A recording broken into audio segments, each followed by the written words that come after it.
afternoon on 90.1 FM, which of course is the radio station. And I hope you always keep your dial or your channel or your whatever device you might have tuned into.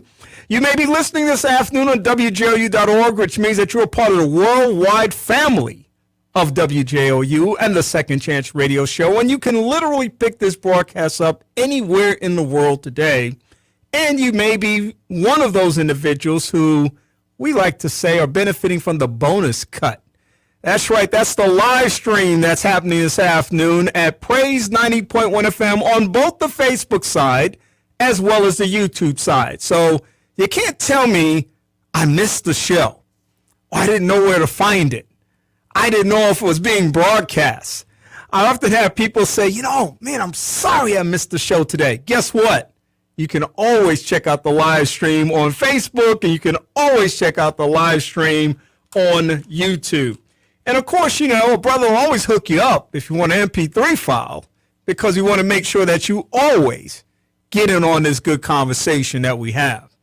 Now, every single show this year is being dedicated to the life and legacy of my beautiful mother-in-law, Mother Ernestine Fletcher Tibbs, who passed on December 11th of last year. We're still honoring her memory, and we're doing it in a lot of ways this year. Every show that I do this year being dedicated to her life and legacy, but also we have launched the Mother Ernestine Fletcher Tibbs Memorial Scholarship at Alabama A&M University, where we are designating, I'm saying we, that's my wife, Saya, and I, we're designating an endowed scholarship that we're now in the process of raising funds for, in order to be able to support social work students at Alabama A&M University. I, of course, for the last 10 years of working at the city of Huntsville, have worked with social work students consistently over those 10 years. I've seen some of them grow, and I've seen some of them make some magnificent contributions, not just to the city, but also to society as they have gone on, because we know that service is sovereignty. And so, therefore, this scholarship has landed in the lap of the social work department at Alabama A&M University.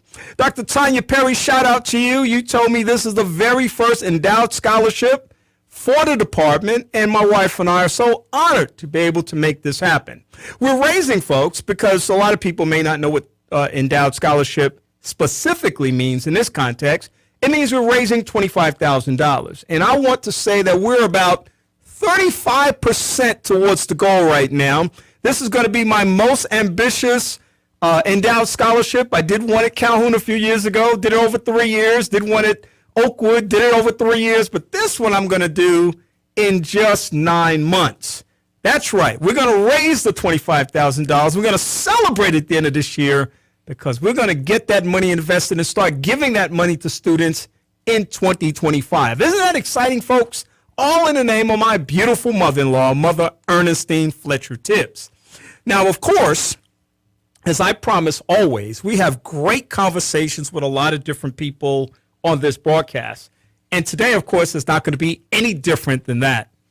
I welcome to the broadcast this morning somebody who is always good for not just inspiration and encouragement, but I'm talking about a gut-wrenching laugh, because he's one of the most humorous people that I know. He's Dr. Denver Betts. And, he's the kind of guy that when you actually get to experience him in social environments, not that educators are stuffy people, but you're like, this guy spent his life in education? Because he's so down to earth, and he's so approachable, and he's so everybody in terms of just being able to catch up with him and touch up with him. Dr. Betts, what's going on, bro? Oh, again, it's always so good to be with you. And I get you bring out whatever the best in me is, whatever that is. I accept. Good to have you here today. And Dr. Betts is a planning committee member for a major event that takes place every year around this time. It's the Huntsville Bible College Vision Banquet. And so today we're talking about Vision Banquet 2023. We're so glad and honored to have him on board today. Joining him this afternoon is Reverend La Lee. He's the president-elect of Huntsville Bible College, and we welcome him to the Second Chance platform for the very first time. Reverend Lee, how are you doing this afternoon? I'm doing pretty good. Thanks for the invitation. And I think right now, officially, I'm more of the government select, not elect just yet.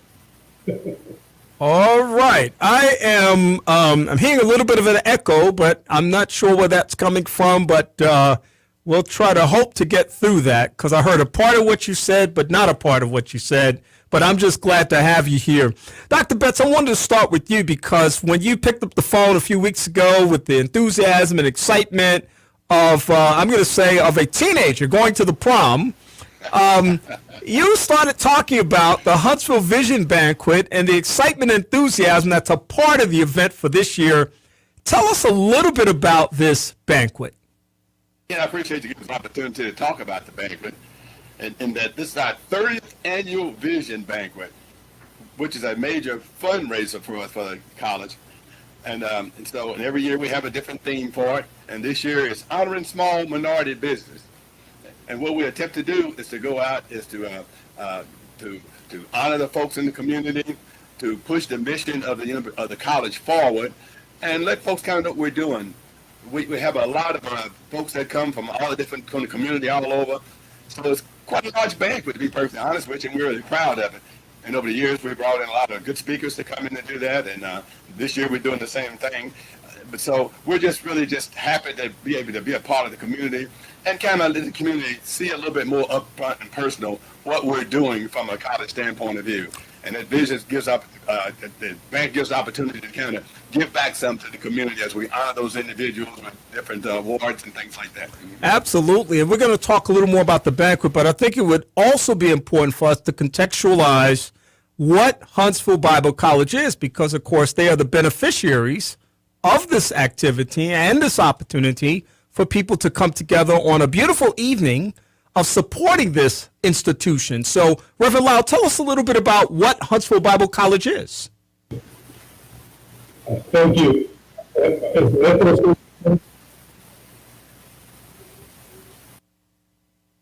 Sound is not much better, but let's just see what happens.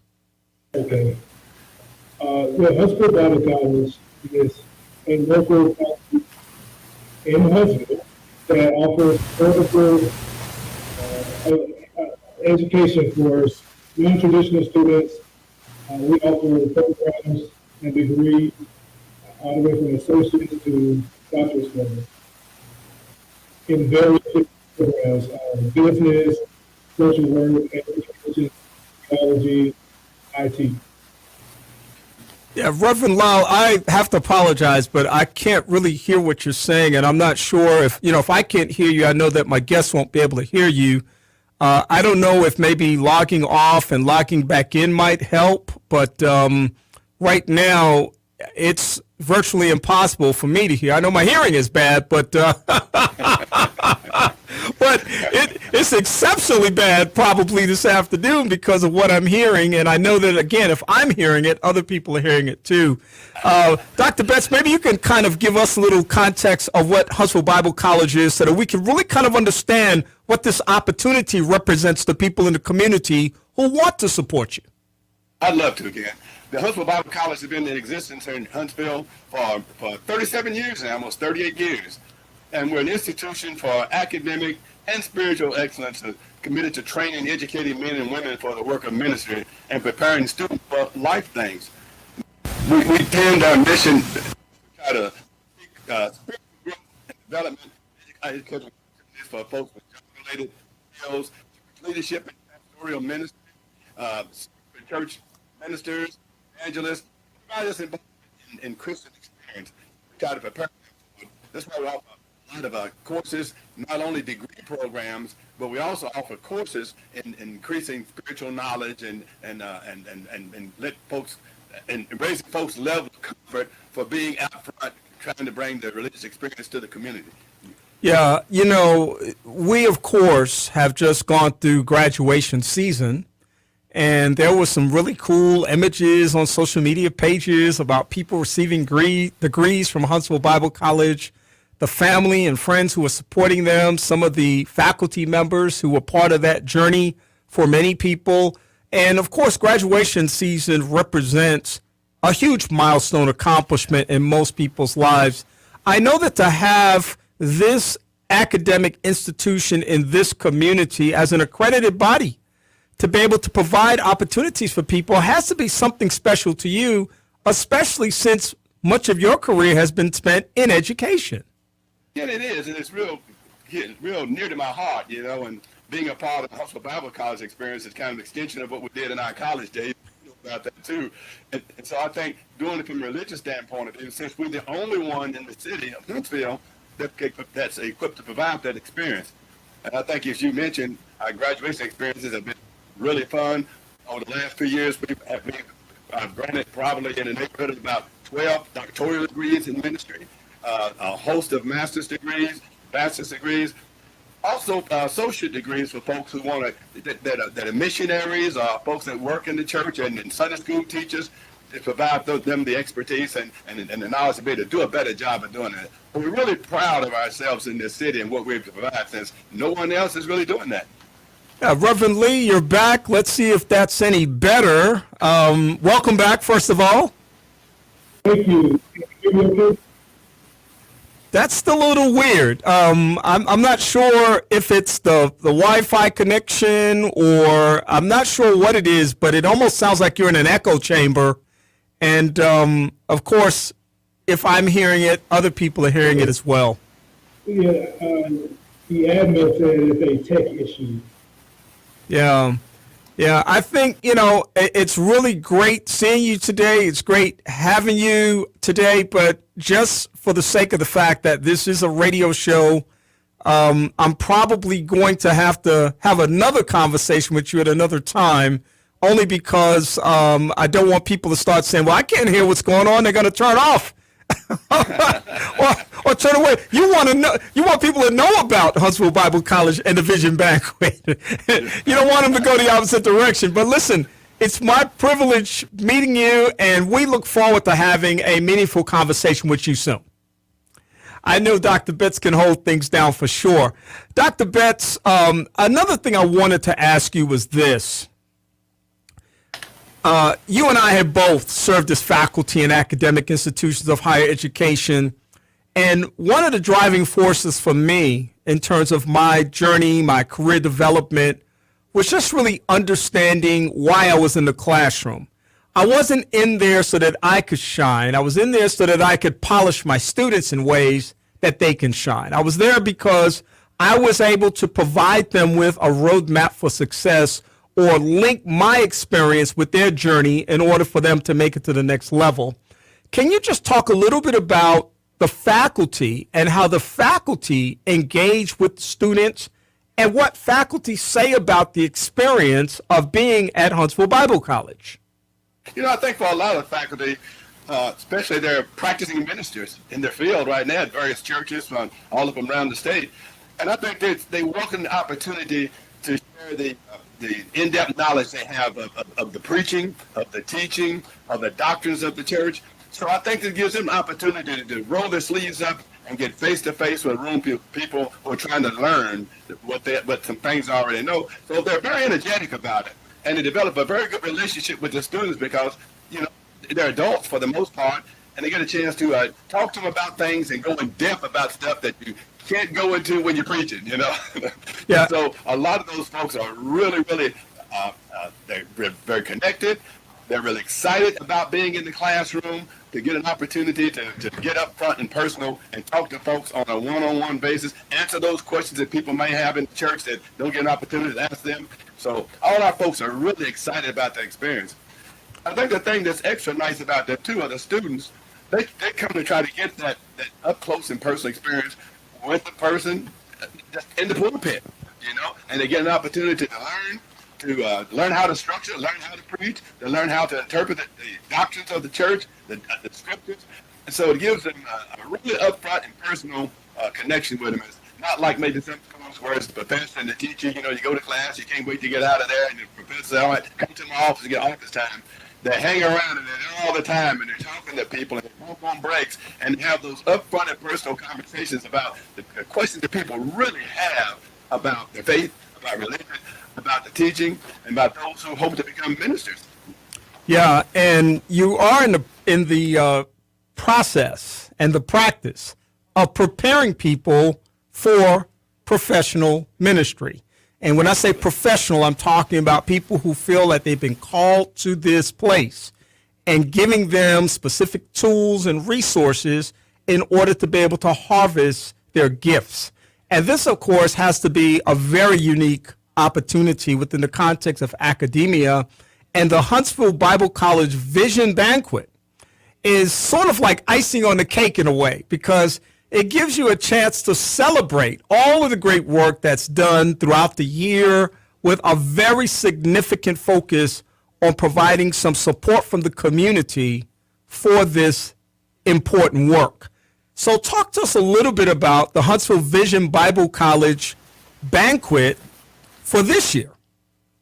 You summed it up very nicely there, Ken, as usual.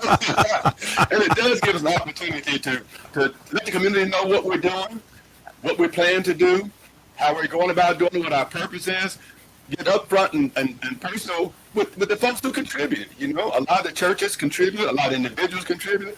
So it gives the opportunity to be up front and personal with them, open the door to them and let them see what's going on in the college, you know, other than just sit, which we're so happy to, but to support the community, but to let them get very involved in what we're doing. Up front, personal, we tell them what we're doing, what we plan to do, how they can be involved. And so it really ties us together to the community, which we really want to do. We want to be there for the community and provide this specific expertise to the community and opportunities to the community to grow in Christian faith and knowledge of that. It has to feel good, too, to have the opportunity to once again come together face to face, because for a couple of years or so, kind of locked down because of the pandemic. Well, that was grueling for us, you know. We managed to do like a lot of other folks do a program. Well, it's not the same as looking at your folks and seeing them out there. Last year we came back in a limited fashion, and people really supported it. We had a grand time. So I think it lets us get the community involved in what we're doing. We're a community organization. We're a community institution. And to let folks see what's going on with that, see their faces, have our supporters there with us so we can thank them face to face, you know, and interface with them face to face and let me know we appreciate what they're doing and give them a better understanding of what we're trying to do. Absolutely. I'm talking this afternoon with Dr. Denver Betts. He is part of the planning committee for the Huntsville Bible College Vision Banquet 2023. It's hard to believe, Dr. Betts, that we are sort of pushing through the month of May here, right on the back end of it, into June. That means the halfway mark of the year. Where has the year gone? But this banquet takes place in just a few days from now. And tell people what they can expect. Just a sense of what just kind of wet their whistles a little bit. Don't tell them too much, because then they may say they know enough, they may not come. We want to give them enough to want to be able to come and have a great time. What might they expect? I think they can expect some good gospel singing, because we usually have someone there that can do that. You hear a good message from Reverend Frank Kennedy from Florida is going to be up speaking for this year. And to be up front and for us to honor them. You know, like this year we honored in the small minority business. Every year we pick someone in the community to honor some. And so it gives the opportunity to give back to them the notification and recognition that we really appreciate what they're doing for us as we try to do something for the community itself. So I think it's not church, but it has that flavor church in it. But it's a celebration, is what it is, and we want to share that celebration, the good news from the school, what we're trying to do, as well as give folks some good gospel music and to hear a word while they're there also, and hopefully encouraging word to let them know that what we're trying to do for the community and give them back some of that experience to them so they can have that. Yeah, you know, I've had a chance to be with the Huntsville Bible College leadership before, and have done some seminars, and also have attended the Vision Banquet.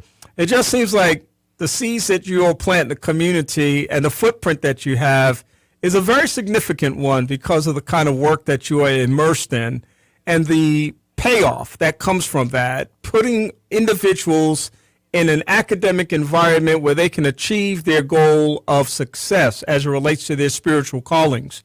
And Dr. Betts, I would imagine that the benefit and the reward that comes from a banquet like this, a social event like this, really transcends the money that somebody might pay for a ticket or somebody might invest in a scholarship.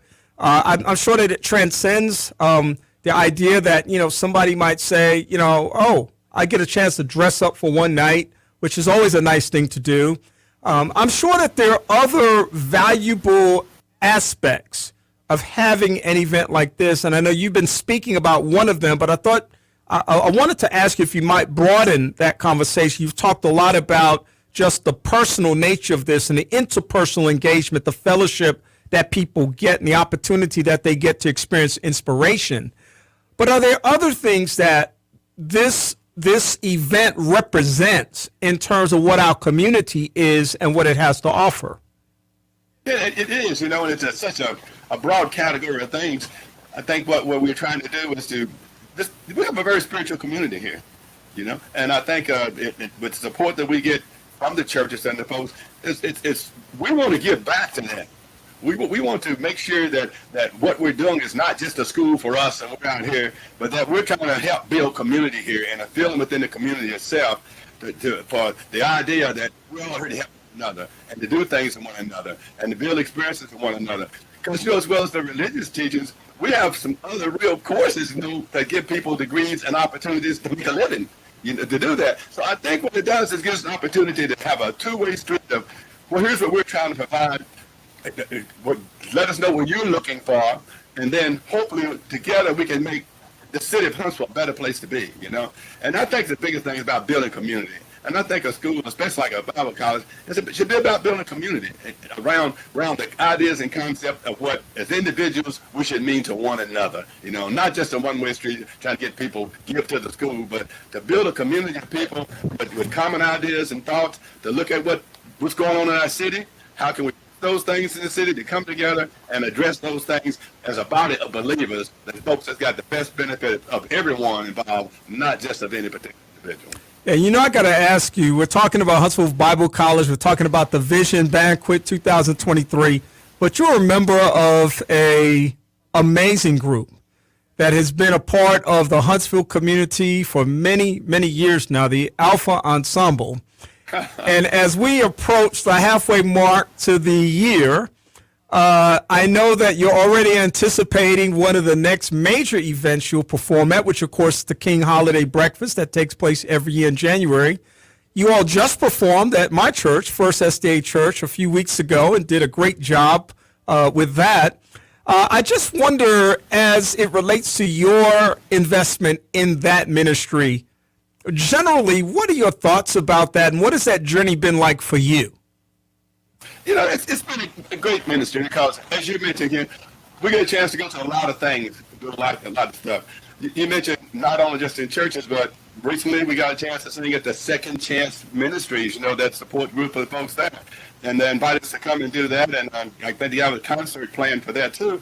But it gives us an opportunity, I hate to talk about the Alpha, because it's such a great group of guys, and I enjoy the singing, but it gives us a chance to be good in the community and see what's going on, be invited to things and to do things. And I think that's also just a part, I think, of the religious experience and the fellowship experience that we feel in the city. It's been great with some great guys that's been doing it almost as long as I live, and they're still floating around doing that. Tommy Lockhart and Riggins and Larry and Daniels and those kind of guys. And so it's been a lesson for me, to be those guys to do that. It's such a lovely experience and an enjoyable experiences, and we just thank God that we're being accepted to come to different places and do that. And some of the colleges have invited us to come out and do the singing. So it's been really fun for us. It really is, just another community outreach type. It really is. I mean, it's an amazing ministry, and that's the best way, I think, to characterize it because your presence warms the room that you're in. The music that you all sing inspires people who are in that space. I know people have tremendous respect for the longevity, what appears to be tremendous fellowship among the brothers. I mean, it just looks like a good place to be. And so I just want to personally say thank you for the ministry of the group. And again, the amazing longevity that this group has shown. Yeah. I think that's the thing is that we were around a long time before I got here, and I've been here 30 years. But I think it really is. I think, and we talk about it, the ministry that we do. But I'll tell you, we go to a practice to practice a couple of songs, and it's hours, and we're laughing and talking about things and singing and talking about things and ministering to one another while we do that in our experience and whatnot. So we're just so happy that the community is received as well and gives an opportunity to bring it to the community because it's a joy for us. You know, we get so excited to get an opportunity to go do that again. And you know, you've had us different places and doing things, and it's just such a warm experience. And we really appreciate you and what you have done in terms of giving us opportunities as well. Absolutely. I look forward to additional opportunities in the future. Of course, we want people to know how they can get more information about the Vision Banquet 2023. It's coming up soon. Tell us where, when, and how people can get information. Absolutely. Again, it's the 30th banquet. That's going to be at the Von Braun Civic Center at East Hall on June 2nd, Friday, June 2nd at 6 o'clock. As well as having people in the various congregations who know about that. You can also contact the college, and they can really give you all the information that you really need, answer any questions for it. But and there's plenty of folks around out in the various churches selling tickets. But if you want to find out more about it, especially from an organizational standpoint of view, or from a business standpoint of view, and how you can support, feel free to contact the Huntsville Bible College, and they can give you all the information about that. And we'd love to see folks and come out to East Hall. I'll be happy when we get to the point, as you mentioned earlier, that we can just load out as big a hall as we can. You know, we're still trying to be safe from that standpoint of view. But we'd really be pleased to have anyone's participation and do to support what we're doing and hear about what we're doing up front and personal. Absolutely. And, you know, there are people in all different stages of life who are involved in so many different kinds of things. This is an opportunity to get connected to an organization that's making an impact in the academic arena. It's important to be able to get connected to an organization that's making an impact in the spiritual arena. As it relates to community growth and connectivity, this is just a great event and a great institution, the Huntsville Bible College. You should learn more about it. Dr. Denver Betts has joined us this afternoon as one of the planning committee members. He's probably been on that committee now for at least 20 years because he's always right in the middle of things. You know, Doc, when you do things well, you know what happens, right? People just keep asking you over and over and over again, and it's hard to say no sometimes. Yeah, well, Kenneth, you know that better than I do. You know? And we really, let me say this publicly right now. We really appreciate what you have done. You come out and you speak to the various, to the college, to faculty, to staff, and everyone else, provide your expertise with the educational background and from life, lived experiences, and what you do in the city. So we really respect your support for what you're doing, Ken. We really do, you know. Thank you, my brother. I appreciate you, man. And thank you for joining us today. We look forward to the next time that we can fellowship. Thank you, and I'm looking forward to that too. And thank you so much for giving us the opportunity to talk about the Huntsville Bible College to your great audience. All right. Have a great rest of the day. Hey, love you. Love you too, bro. All right. Thank you. All right. Dr. Denver Betts joining us this afternoon for perspective and insight on the Second Chance radio broadcast. Boy, I'm excited about the Huntsville Bible College Vision Banquet 2023, the first time that they're going to come back with a full court press. And you want to be there, folks. Friday, June the 2nd at the Von Braun Center's East Hall. You want to jump on their website, their Facebook page, and if they have an Instagram page, which I'm sure they do, find out as much as you can and let your information go beyond just the knowledge about the event. Check out the school itself and see what it might offer in terms of an opportunity in order to make a difference in your life and in this community. I'm going to come back in just a minute with more of the broadcast. I'm Kenny Anderson. It's Second Chance, and I hope you're having an amazing day. Just as I am without one plea,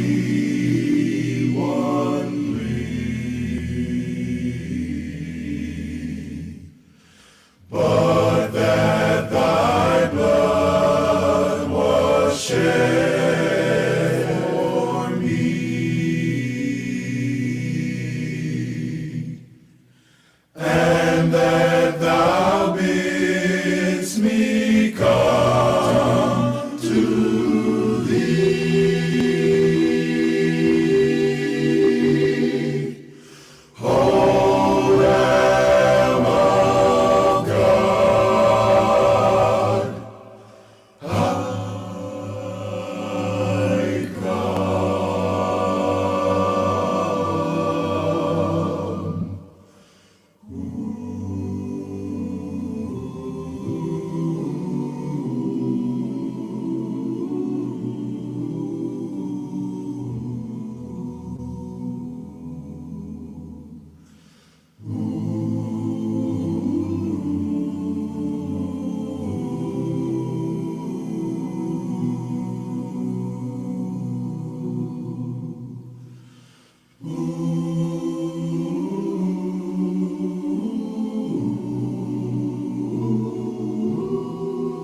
Women now make up 37% of the workforce, changing their role forever. Harvard Medical School has now opened its doors to new female applicants. The first woman is now in space. The majority of last year's doctorate degrees were earned by women. We've come so far, but our news is changing for the worse. More women die from heart disease and stroke than men, even though it can be prevented. Make a change at goredforwomen.org today. Brought to you by the Ad Council and the American Heart Association's Go Red for Women. Transforming lives. Transforming lives. You're listening to Second Chance with Kenneth Anderson.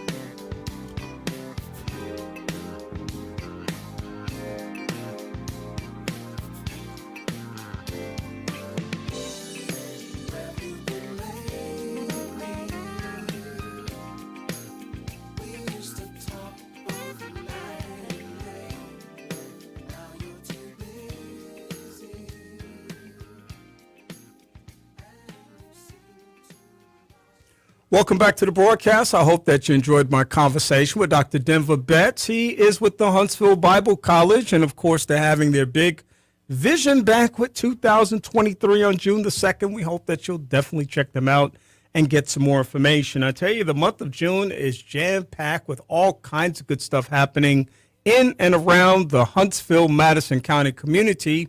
One of those events is called Stomp Out HIV. It is an annual event that is hosted by Thrive Alabama. And joining me this afternoon is the Director of Health Education for Thrive Alabama. She's none other than Erin Bortel. Erin has been with us before. And, of course, it is so good to have her back. Erin, how are you doing this afternoon? We're fantastic. Thanks so much for having us back. It is great to see you. It's great that you're here. I know that you're very excited about this event that's just a few weeks away now and probably feels like tomorrow, because I know as an event planner, these things just kind of escalate before you know it. You're in the midst of something and the thick of it, and then it's happening. So very excited to have you here today to talk about what this event is all about. Also joining you today is Tyler Cook. She's an outreach specialist with Thrive Alabama. And I apologize, Erin, I should always say the great Thrive Alabama, one of my favorite organizations in the whole wide world. And Tyler Cook is also with us today. And we want to, let me bring her in. There she is. Okay. Hey, Tyler, how are you? You might be on mute.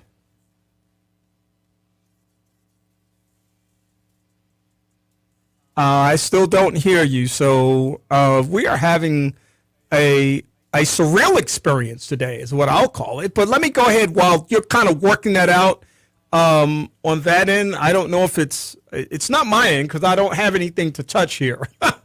But Erin, let me start with you right now and just talk to you a little bit about the place I usually like to start whenever I'm having these conversations. Tell us a little bit about what Thrive Alabama is. So Thrive Alabama is a federally qualified health center, which is just a really fancy way of saying that we provide services to all of the community. So we want to make sure that healthcare is accessible for all. And we really take a lot of strides to do that by accepting all kinds of insurances, as well as folks on a sliding fee, or, they pay as much as their income allows on a schedule that our government provides to us. But the whole point is to make sure that healthcare is accessible. Yeah, and of course, this is an organization that has great value to our community when we start thinking about the opportunity that people should have to be able to have access to health care. From my perspective as a DEI person, health equity is a very important conversation. And the fact that people may or may not have access to health care is important. A Yale study came out last week. We talked about it on the show last week about tremendous health disparities among blacks and white as it relates to numbers of 1.63 million more deaths between 1999 and 2020, which was just a stunning number when you think about not just that, but the impact that the the COVID-19 pandemic had on people, and of course that HIV also has on the African American community traditionally. So I don't know if you've had a chance to unpack that study yet, Erin, but if you have, just generally your thoughts about the whole conversation around health equity and why Thrive Alabama is so relevant to us in this community. Yeah, I've certainly glanced at that research, and it's sad because it's not news. And the people that do this work know inherently that these disparities and health inequities exist in all facets. So when you're looking at like mortality rates, you see trends in cancer and heart disease and infant mortality and maternal mortality and morbidity, and certainly in the world that we work in with HIV and other communicable diseases. So I think Thrive fills an important gap in the community. We try to address those barriers that come up systemically and create comfortable spaces for people to seek healthcare. I tell our team, we really have the best job in the entire company because we get to bring healthcare to the people. You know, we're not bound by a building, so to speak. We have a mobile health unit that we get to bring out to the community. And a lot of our services are able to be brought into community spaces like schools and college campuses and churches even. So we really try to take steps to address some of those inequities just by the very design of how we deliver services. Tyler, I see you're back. I don't know if we've got you in a good space now. Let's check that out. Are you okay? Yeah, we're still not hearing you for some reason. I'm not quite sure why. So you're not on mute. Okay. I'm not sure what's going on. So let's keep going with Erin since we are on the radio this afternoon, and maybe we'll get something figured out with Tyler. I hate that we can't have Tyler on the call. Maybe she could try a different computer or a different device. Maybe I'm really not sure what's going on, but I guess that could be an option, and we can certainly explore that. Erin, I mentioned that you're here today to not just talk about Thrive, who is the primary sponsor of Stomp Out HIV, but this is a huge event that really kind of came back into the ecosystem last year as we were transitioning forward past what we knew to be the 2020 pandemic and some of its iterations and variants and things like that. And people are becoming a little more comfortable being out and about and getting into public spaces and things of that nature. You're bringing it back this year, bigger and better than ever. From what I can see, it is growing like weeds. Tell us about Stop Out HIV 2023. So we're super excited. We're actually on the west side of Big Spring Park this year. So that's the larger side with the gazebo and what everyone thinks of, I think, when they think of Big Spring Park. We're going to fill the park. It's going to be fantastic. One of the core components of Stomp Out HIV is really to bring an entertainment space. So we put up a stage and we invite local entertainers and groups to come in and do their thing so that they can share their talents with the community, as well as speaking to some of our message and promoting health and wellness in general. We're also going to be joined by over 60 community groups and organizations who are there sharing their resources and information with the community. We're going to have activities throughout the entire park. So everything from giant Jenga to dance-off spaces. And I mean, there's going to be some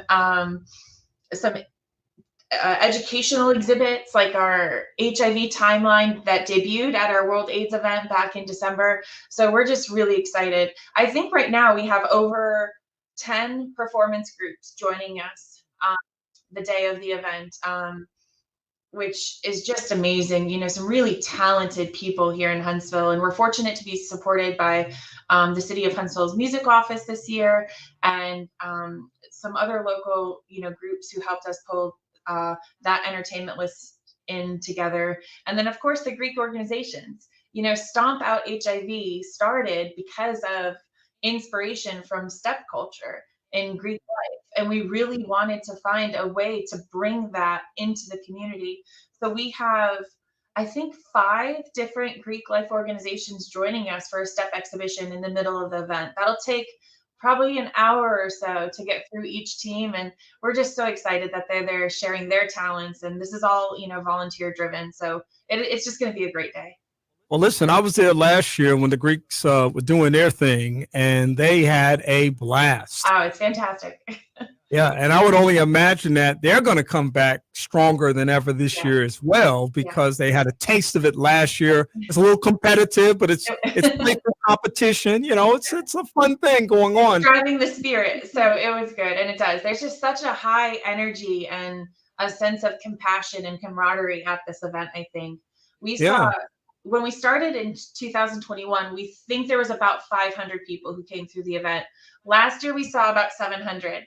I think we're going to hit 1,000 this year. So it's going to be great. Well, number one, you're going to have great weather. So we're not even concerned about the weather. Absolutely. And so because you're going to have great weather, we're going to hit at least 1,000 people. That's right.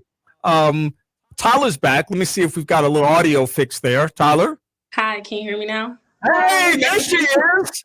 How you doing, Tyler? I'm doing great. How are you, Kenny?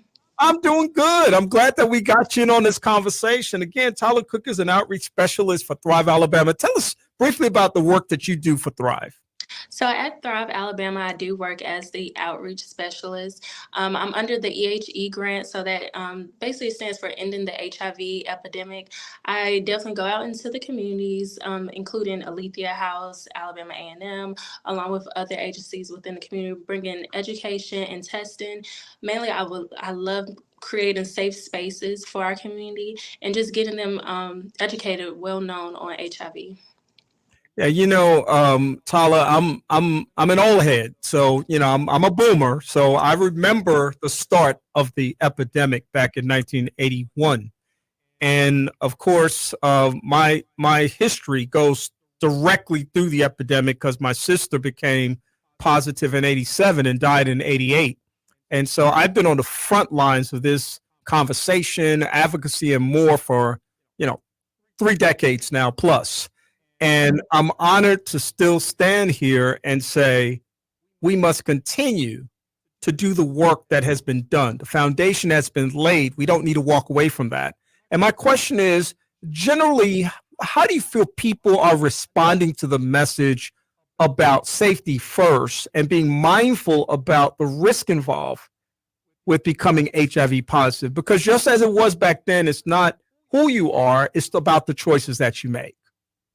Yes, I believe individuals were approaching it a little bit better than we did before. Definitely creating these safe spaces and having these open conversations, including I created a safe space speaking as a Black heterosexual woman, and we are 91% a part of the new HIV cases, and just comparing and considering those intersectionalities that is within that span, and just mainly want to work on using inclusive language, having that conversation with our partners, discussing treatments, discussing prevention, and then also getting tested. So that's where I think we stand now. I think we're a bit better by creating these safe spaces. Yeah, I know you didn't have any ill intent on this, but I want to step back for just a moment. Did you say 91% of new cases are represented by African American women? Let me make sure I heard that right. So 91 new infections are of individuals that are creating heterosexual contact, or within heterosexual contact. And then in the comparison of that, women of other races, Black women, we have the highest rate of HIV infections. Gotcha. So this is a conversation that doesn't need to die down. It doesn't need to go away. It doesn't need to be ignored. It's something that, in my mind, needs to still be right out there out front. We don't need to be comparing things like, well, let's focus on COVID, or let's focus on, we need to be talking about all of these conversations in ways that can help produce greater health outcomes as a consequence of the education that you provide. Correct. Okay. Yeah. And Erin, that's why we're doing Stomp Out HIV. We want to get rid of this little monster, this little booger. We want to kick it out of here. We want we want to help people understand that this can be a 100% preventable disease Yeah, absolutely. if So you I think, make the right this is choices. the beauty of Stomp, right? And I love Tyler a couple times mentioned safe spaces, and that's really what our team does, is create these spaces within communities. We do that one-on-one when we're delivering an HIV test or a hepatitis C test with an individual or even a partnered pair. And then we do it in small groups when we're doing small group education in certain settings like the campuses and treatment facilities that we work within. But then we have this huge platform with Stomp Out HIV where we can amplify that message to a degree that this community only gets to see at that level once a year. And to see the community involvement that goes into making this thing happen and then also engaging it the day of is just a beautiful thing here in Alabama. And it's really all about creating, as you said, safe spaces and a community network, people who are connected in ways that can be beneficial. So you're going to bring these 50, 55, 60 plus different organizations that a person who comes out representing their organization is also going to get a chance to be exposed to all of this other incredible information that can be helpful for them, the people that they serve, the people who they live with, the people they know. And so really you're creating a lot of synergy around critical conversations. Yeah, and I think, you and I have chatted before about this idea that these things don't exist in silos. So in my opinion, housing is healthcare. If we can stably house a community, they can be healthier. Offering substance treatment options and prevention options, that is a form of healthcare. So all of these systems have to come together in ways that make sense and in non-competitive ways, because there's plenty of people for us all to help. So I think that, these types of community events, and not just Stomp, but these types of resource fairs and pride festivals and, health fairs like Stomp really help break down some of those institutional and organizational barriers so that the organizations can work better together and create better systems overall for the people that we're working for and with. Yeah. And Tyler, of course, we've kind of mentioned it a couple of times in terms of fraternities and sororities that will be coming out. We refer to them in the African-American community primarily as Divine Nine, the original fraternities and sororities who've been with us for many, many years now. A lot of them will be out there, but this is also about messaging and investing in the message, not just as performers, but also as educators. And that there's an opportunity here that I see to be able to open up doors of opportunity that go beyond being in Big Spring Park East on a Saturday afternoon. This is like saying, now we're going to invite you to come on campus. We're going to invite you to talk in our fraternity and sorority houses. And we're going to really get the collectives in our communities, faith community, dynamically engaged in talking about these things in meaningful ways. And I'm sure that as an outreach specialist, these are the kind of things and opportunities you're looking for. That is correct. Me personally being a graduate of a historically Black college and university and also a member of the Divine Nine, it's very important that we include ourselves because we hold the position as stakeholders within our community. So especially speaking in the context of social action, which HIV is definitely something that we stand for and take a stance within. So that's why it's important to include the Black Greek life within this event to show our involvement in our efforts on stumping out the stigma of HIV. Now, I picked your bio, but I would have guessed Delta anyway. So. Of course. No disrespect to, the others out there. My wife is an AKA, in fact. So, no disrespect. I think that divine love, sisterhood, brotherhood. There you go. It's all about coming together and sharing a platform that can have an impact on people's lives. Now, Erin, you've been working on this real hard with your team. You got a great team out there this year. You got some people in the community that come together on a regular basis. I've been part of that experience and I've enjoyed every minute of it. I know that it's an opportunity for us to really expand the scope of investment in this conversation that really transcends the event itself. So we're doing this 365, 365, 24 hours a day. Even in our sleep, we want people to be dreaming about positive ways of taking care of their health and getting access to good health protocols. And this is really what this is all about. You're going to have testing on site, I'm sure. We are, and Tyler's one of our testers every day, and she'll be on site as well. But we have a great team here that does community-based testing. So it's a rapid screening tool. It takes literally a minute. Once the test is running, it takes 1 minute for the test to operate and give you a preliminary results. If you need follow-up medical care after that, we walk you through that process and make sure that you have access to every opportunity to figure out what's going on and get medical care if needed. If it's a negative test result, we have a ton of other types of prevention tools and resources we can offer you. And then also, creating that open door, like, okay, great, this is the first step. Take the test today, come back and see us, and really creating those relationships. And also tell a friend or a partner or whoever. Yeah, and that's a great point, Tyler. I make it a point to get tested a couple of times a year. My primary motivation for getting tested is basically to be an example. I'm out there, I've been preaching the gospel of HIV/AIDS, prevention, education, research, been an advocate for so long now. It's like, I can't just go out and tell people to do something that I'm not doing myself.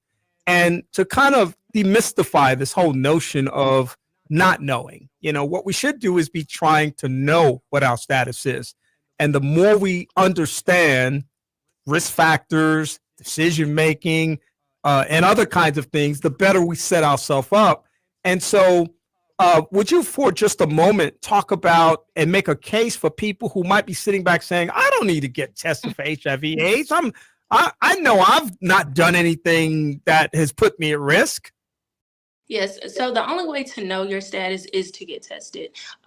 Individuals should definitely know now that HIV is no longer a death sentence, okay? So nearly 40% of new HIV infections are by individuals that actually do not know their status.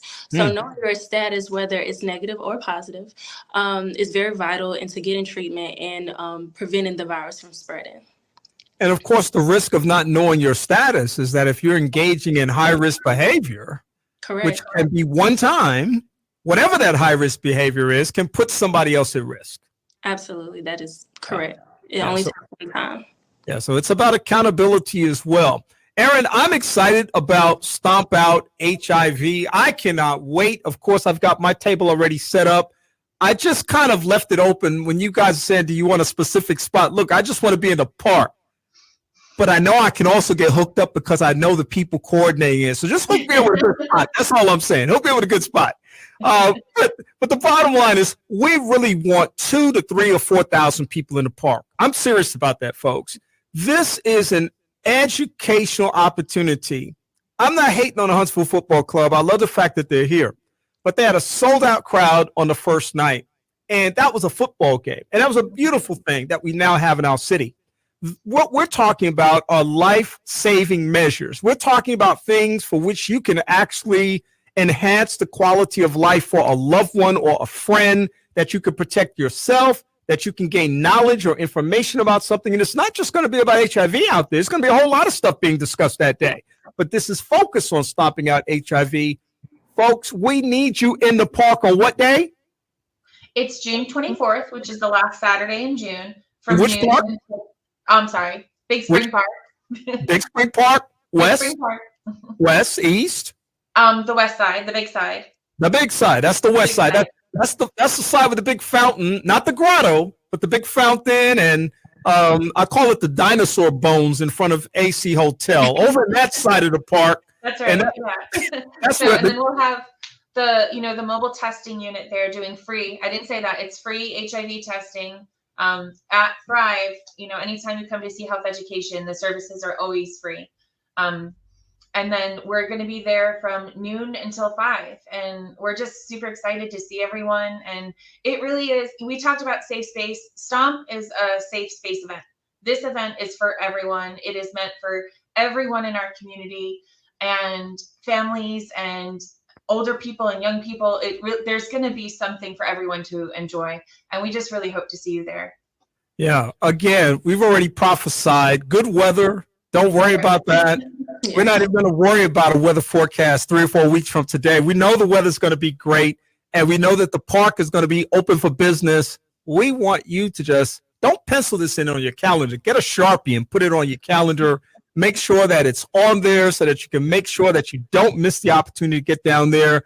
Are there still spaces for people who may want exhibit space? There are. Our registration is actually still open. If you go to the thrivealabama.org website and you search for services, there's a Stomp Out HIV web portal, and that's where the registration link can be found. You just submit the form. One of my staff will get a hold of you within a day, and we'll negotiate, terms of participation and table space and whatnot.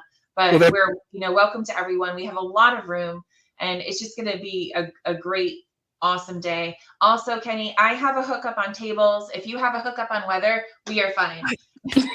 I love it. I got the hookup on weather. Trust me.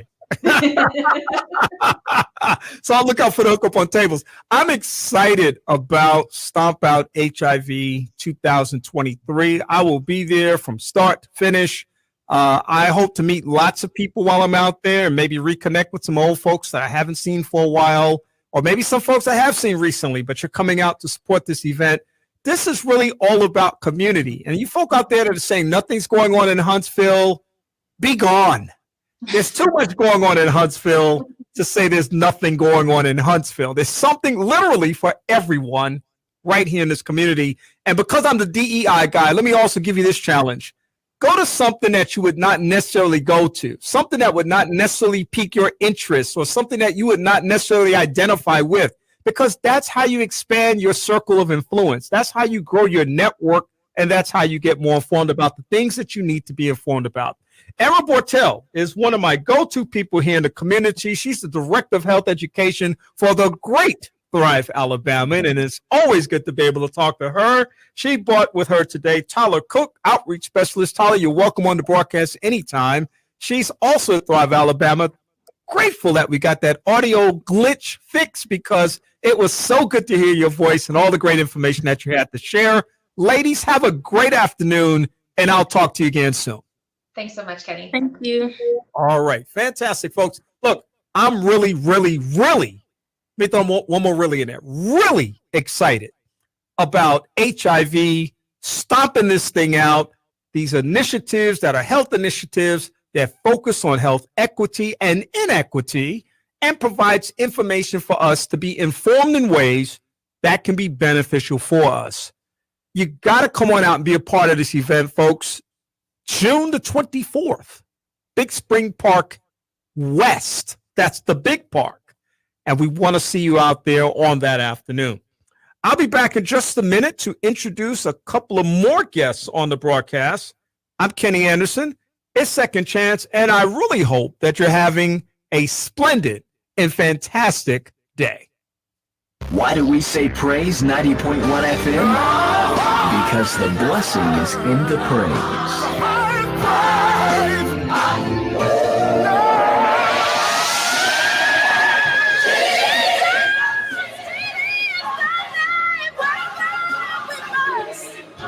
Filling your day with songs of praise on Praise 90.1 FM.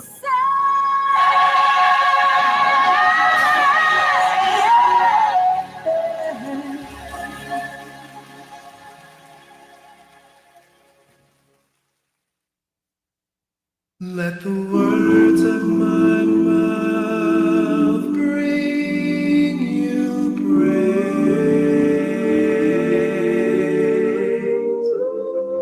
Let the words that I speak be seasoned with your love and grace.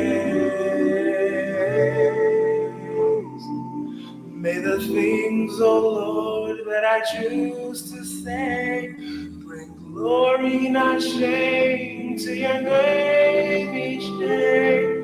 Let the words of my mouth bring you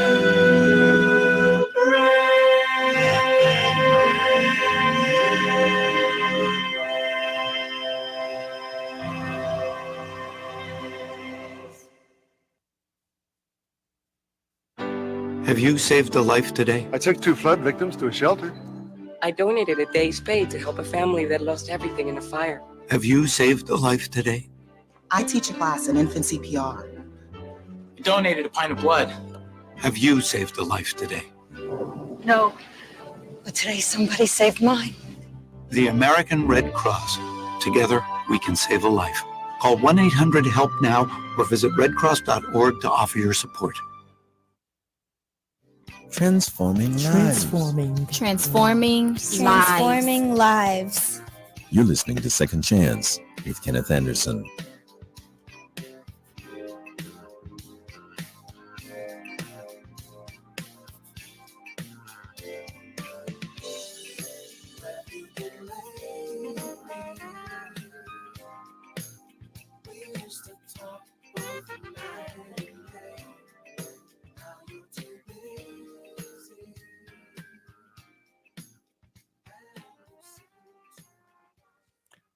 Welcome back to the broadcast. I hope that you enjoyed my conversation this afternoon with Erin Bortel, the Health Education Director at the Great Thrive Alabama, along with Tyler Cook, who is the Outreach Specialist for Thrive Alabama. And I hope that you enjoyed the great information that they had to share about Stomp Out HIV 2023 that is coming up here in just about a month from now. Also, coming up here really, really soon is an event that I wanted to talk a little bit about today because it happens to be down one of my most favorite pathways in life, and that is the genre of jazz. Jazz in the Garden is about to take place once again at the Great. I've been saying that word a lot today, but there really are some great things in the community. The Great Drake State Community and Technical College. It's Jazz in the Garden 2023. Always a blast. I got a chance to actually be a part of that last year as one of the Masters of Ceremonies, and I just absolutely adore the work that's being done out there under the leadership of my very dear friend, Madam President, as I call her, Dr. Patricia Sims. Joining me this afternoon is, and I should say first of all, Van Strickland. He's a manager of the program operations and strategic communications at Space Launch System Program at the great NASA Marshall Space Flight Center. What's happening, Van? Good to see you this afternoon. Good to be seen, my brother. How are you? I'm doing great. I should also mention that you're a board member of the Drake State Community and Technical School Foundation and also the co-chair of this event with my other very good friend, David Person. And so I'm just excited to have you here today. Have you ever been on my broadcast before? Brother, this is the first time you've ever asked me to be on your broadcast, so how can I have been on there? No, this is my first time, brother. Good to see you, though. Well, it wasn't because I couldn't have had you on. It's just that I'm always respectful of your time and have been over the years. But, man, it's really good to have you here today. Good to be here. Erica Washington is program director for the great WJB 90.9 FM. Just a little bit, let's see, what would you be to the east? A little bit to the east of 90.1 FM. Good to have her. Yeah, you'd be to the east and she to the right. Although I hail from the left coast, yes, but we're on the east coast with this, yes. At WJB 90.9 FM at Alabama A&M University, your cool jazz and vocal station. Yes, good afternoon and good to see you, gentlemen. It's great to see you. Great to see you this afternoon. Listen, this is great space for me because anytime I get to talk about one of my favorite musical genres, which is jazz, I get excited about that. And the fact that such an important event takes place in our community that we want people to know about and understand is extremely, extremely important. So first of all, I want to talk a little bit about the event. Then I want to talk a little bit about the intersection of Drake State Community and Technical College, because sometimes people don't always understand why these kinds of things happen in these spaces. And then I want to talk a little bit about the event itself. So first of all, I want to ask this, Van. I'm going to start with you since you're on the board of the foundation. Drake State exists in this community as an HBCU, which a lot of people still have not quite caught up to in terms of understanding that. But it's one of the premier two-year institutions, and as Dr. Sims likes to often say, it is Huntsville's community college. And it has been here for a long time. It has produced at a high level for a long time. And this, to me, reflects the vision that she has for the community college, community and technical college, with having an event that is specifically and intentionally designed to touch the community. Can you talk a little bit about that from the context of Drake State existing in our community for the purpose of touching the community? Absolutely, and you're absolutely right. Dr. Sims is the lady extraordinaire, and I am absolutely proud to serve on the board that supports her in her efforts. A lot of the conversations that we have always center around how can we get the community to utilize the campus more? How can we get the community to see the campus? You know, a lot of folks drive down and they never look to their left and check out this beautiful campus as they're going in their direction. But Drake State plays a lot of roles in our community. As a member of several organizations that reach out to our youth and our young folks in our area, we want to continue to remind folks that we got to provide opportunities for all of our youth.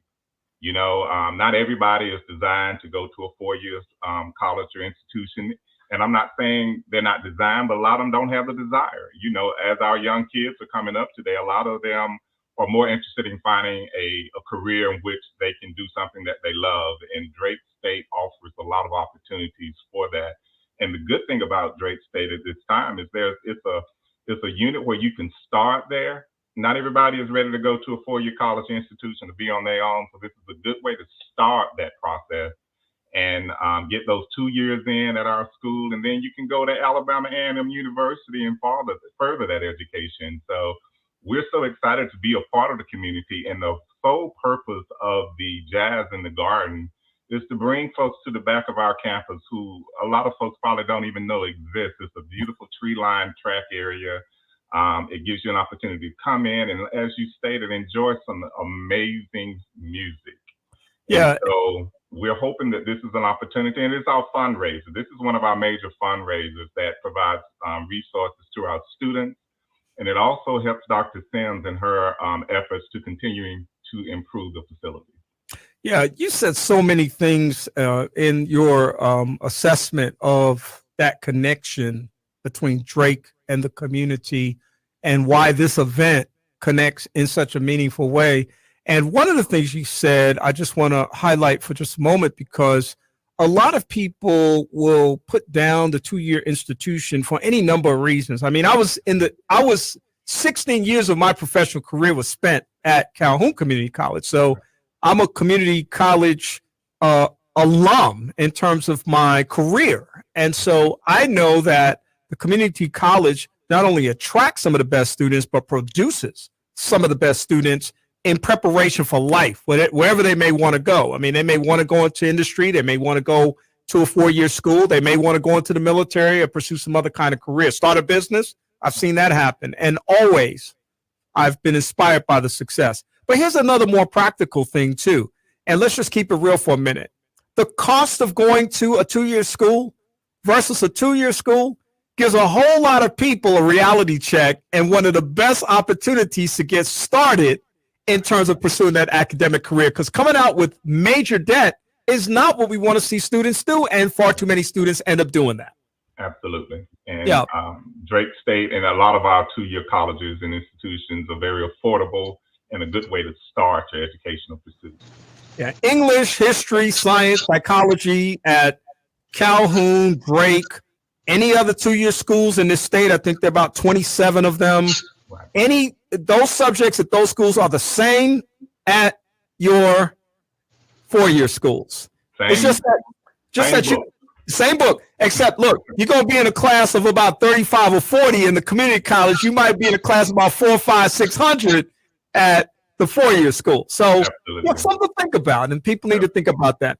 Eric, of course, WJB has been leading the way as it relates to promoting smooth jazz for years now. Mm-hmm. And I know that this is a great opportunity for your station to be married to this event, because this is what WJB represents, the best in high quality music experiences. Talk to me a little bit about what it means for you and your station to be connected to this event. I think the biggest thing is it just really helps us to enhance and increase the volume of people being either introduced or they continue to be engulfed in the sounds of smooth jazz. I like to call him our grandfather of WJB, the late Dr. Hayward Handy. It was his brainchild to put this radio station out in the forefront for it to even be created. And math is not my friend. You always hear me talk about that. Well, we started in 1991. And so we've heard a few other stations in the city to kind of mimic what we're doing, and which I think it's great because you're really not hurting us. You're just helping the listenership to grow and to be engaged and involved in the sounds. And so we know the men of Alpha Phi Alpha Fraternity Incorporated had their jazz in the garden at Huntsville Botanical Gardens. And now in September, Jazz in the Park has just blown up. Thank you so much, Kenny Anderson. And we have a wonderful press conference coming up where we're going to tell everybody who's coming. So we look forward to that. So if anybody misses the press conference, of course, continue to listen to WJOU, WJAB, WHRP, and some other stations that will share that information. But there's a song, I can't remember who the artist is, but the song was titled, "Just because it's jazz doesn't mean you can't dance." And so we want everybody to really get engaged, get involved, and just get ready to have a good time for Jazz in the Garden to come up. And somebody said, woo, yes, Jazz in the Park. I can't wait. Listen, whether it's in the garden, in the park, it's where I want to be. And here's what's interesting about what you just said. You really nailed it for me, because the reason I'm so attracted to that form, that genre of music, is the improvisational nature of it. It speaks to people in so many different ways. And whether I'm talking about traditional, contemporary jazz, smooth jazz, classical jazz, or traditional classical, whatever I want to call it, regardless of what I'm talking about, it speaks to me in so many different ways. It's a lot like going to a museum of art and looking at a painting on a wall. That painting may say something to one person that speaks differently to another person. And when I'm sitting in that environment, and it's interesting, all the jazz environments in this community have done this, whether it was the Tennessee Valley Jazz Society, who did it for many, many years, and shout out to Howard Bankhead, and also what WJB has done, what I've done only in recent years with Jazz in the Park, some other one-offs and things that have happened.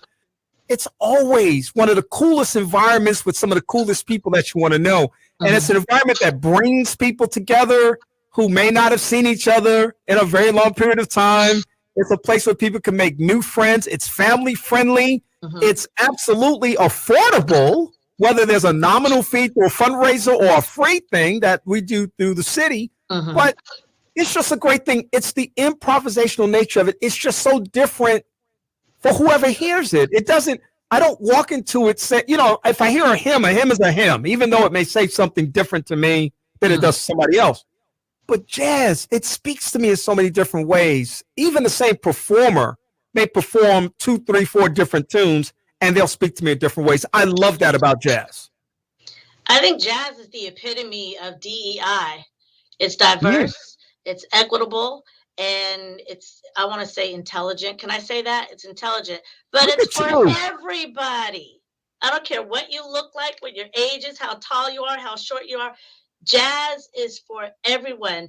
And the one thing that I have to laugh about it all the time, because it touches people in so many ways, like you said, people listen to the Weather Channel, and they used to call us and say, hey, I heard this song on the Weather Channel. Can you tell me what it is? And it was jazz music that was being played on the Weather Channel. So, you're learning about sunny skies, rainy skies, and you're hearing some wonderful music, and quite different. Don't get it confused with music. Jazz is not music. I tell you, it's something in and of its own, but it's there for everybody. And so we look forward to Jazz in the Garden. Really. Yeah, listen, it really is. And Van, you said something I want to get back to also, because at the end of the day, this is all about scholarships. I mean, this is all about students. The focus, regardless of how much fun I may have and how many people I may see and how much food I might eat, at the end of the day, it's all about student scholarships. If you drive up Meridian Street or down Meridian Street right now, you'll see some upgrades being done to the campus. on behalf of students. So this is really all about investing in the opportunity for this institution to really be a better place. Absolutely. And the growth that you're seeing right now at Drake State is all the brainchild of Dr. Sims. And it all has a purpose. Everything flows into a bigger design for us. And we're most interested in our students. And we want to make sure that everybody knows that everybody is welcome at Drake. We have students who are coming out of high school. We have students who have probably been at home for 20 years and they decided they want to find a career. They want to work. And Drake allows that to happen. And we also are providing funding to assist those individuals. One of the big things that I've always loved about Drake is the stopgap scholarships, the GAP scholarship. And what that is, you'll have students, and Erica, you probably could attest to this as well, at the university, at A&M University. You have students who may not graduate because they owe $1,000. Or because they owe $800. That is absolutely no reason for you not to continue your education. So this particular event allows us to fund our GAP scholarships to help students as they're trying to matriculate through and move up to the next level. But it also is helping with some of those beautifications that you see as you drive up and down Meridian, because there's a big program in place for Drake, and we're trying to get us prepared for it. Yeah, this is awesome. And too, because I get to talk to her from time to time, Dr. Sims always talks to me about the partnerships with industry that are taking place, the workforce development initiatives, which are so important because we want students to go to school to get jobs and create opportunities for careers. And if they want to be an entrepreneur, be that also. But we really want to give them a real world experience. And that's squarely what this institution and this administration is focusing on.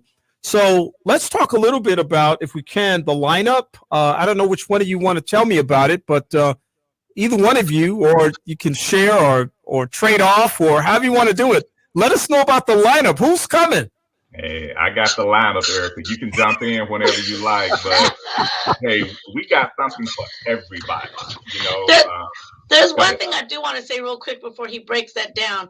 That, and I love to brag about this, that Drake is a feeder school into Alabama A&M University. So Drake has that technical aspect of it. So you do your 2 years, whatever it is at Drake, then come to A&M. If you want to major in communications, we need that technology aspect of it for our radio station and the TV side of the house. So I really want to brag on that. And then also that Huntsville has 3 HBCUs. I don't think that gets out there enough. Oakwood University, Drake State, and Alabama A&M University, and great musicians have come out of these universities. And so I know, Van, break it down, because some of them have come out of these universities. Thank you for that, Erica. Thank you. Absolutely. So we're going to kick off the evening. The gates will open on at 5 o'clock. Of course, the event is on June the 23rd, Friday. So when you get off work and you want to just come and just sit back and relax, perfect venue for it. And we're going to start off with the Huntsville Community Drumline. I'm not sure if you've heard these young men and young ladies, but they are awesome. They're going to come in, they're going to get everybody pumped up. And then, Kenneth, I probably need to thank you for this one, but our opening act would be Nina Marie.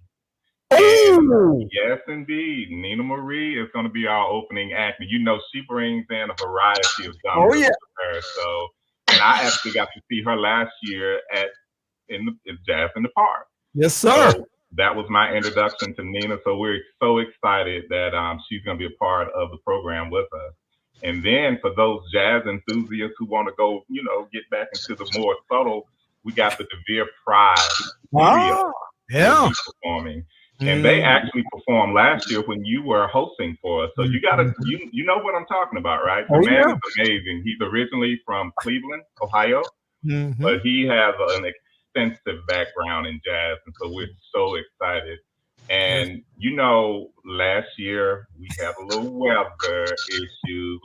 We were getting started. And by the time our featured act came on stage, which is KO Band featuring Kelly O'Neill, we had to pack up and leave because there was a storm coming and we didn't want anybody out there getting injured. So, but Kelly wanted to finish what he started. Okay. So, and anybody who's heard Kelly know he is an amazing saxophonist, and he Yeah. brings amazing talent with him.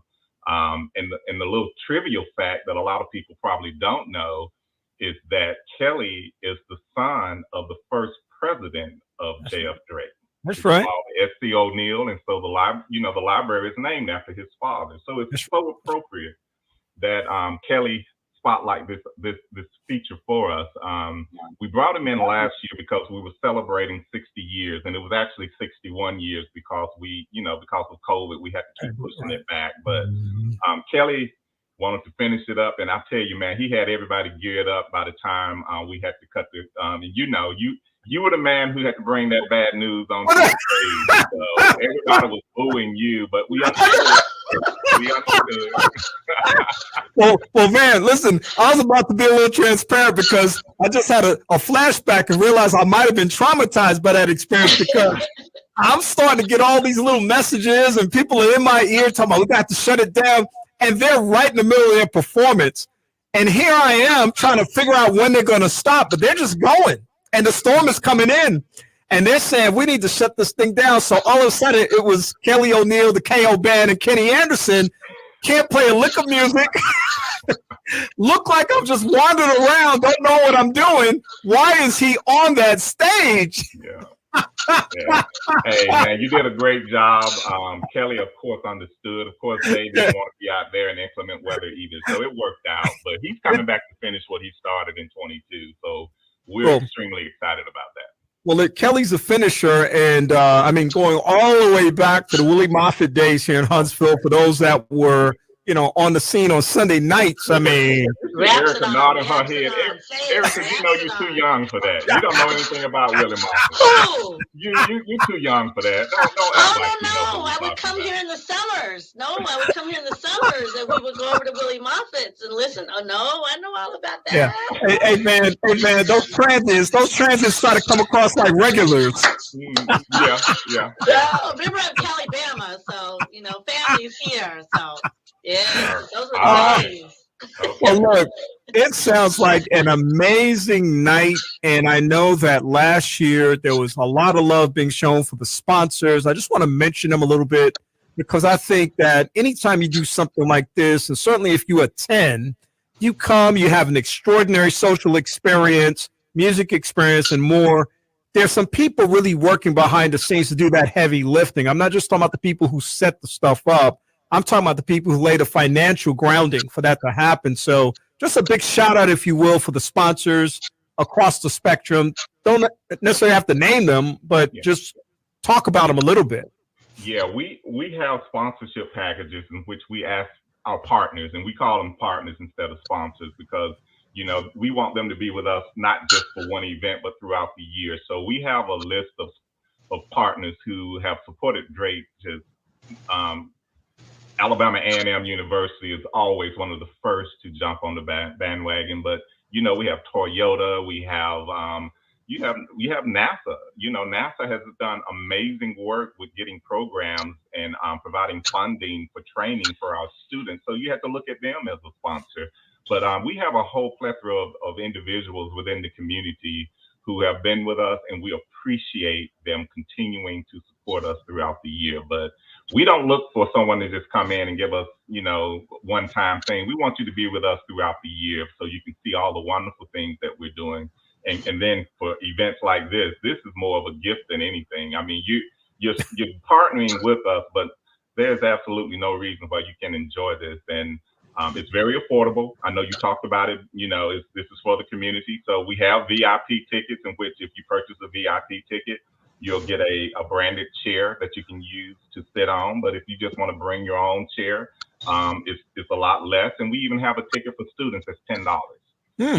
So anybody under 12 years of age can come in for $10. And there are going to be food trucks out there. We'll have a Coca-Cola tent that you can come in and get something to drink, water, Coke, sodas, anything like that. But we want this to be an environment for people to just come, sit back, and relax. And we feel like we've created that environment for them. Yeah, and I'm going to tell you, Van, I have been on Drake's campus hundreds of times over the years for different reasons. I had never been on that back 9. And I went back there last year and was like, wow, this is an amazing stretch of property back here and multifunctional. You know, I mean, that's just a great space to have this event. Right here in Huntsville, Alabama, another hidden jewel. So it's just one of the many things that if you don't explore, you won't ever find out. So I heard you say on the earlier part of your program, you know, there's so much going on in Huntsville. You just got to step out and enjoy it. You know, don't keep saying there's nothing to do in Huntsville when you don't even look for it. That's right. That's right. There's too much going on to be saying like that. I've been talking this afternoon with a couple of gyms in Huntsville. They're not hidden either because they're out there doing a little bit of everything. And we're so appreciative that they have invested themselves in making Huntsville a better place through different things, organizations, activities, and all kinds of service that they have promoted. I'm even looking at my sister Erica there, who happens to be my cousin. But Cuz over there just graduated from the Huntsville Civic Engagement Academy Spring 2023 class. And I'm just so happy to have her have gone through that process because now she's one of our ambassadors sharing a good word about how they can become better connected in the city of Huntsville. Van Strickland is manager of program operations and strategic communications. Man, cut down your title, man. You got too much title in here. The Space Launch System Program, NASA Marshall Space Flight Center. I was just out there last week, in fact, for the the Asian American Pacific Islander program at the they call it the activity center, I guess. Activities building, yes. Yeah, the activity building, yeah.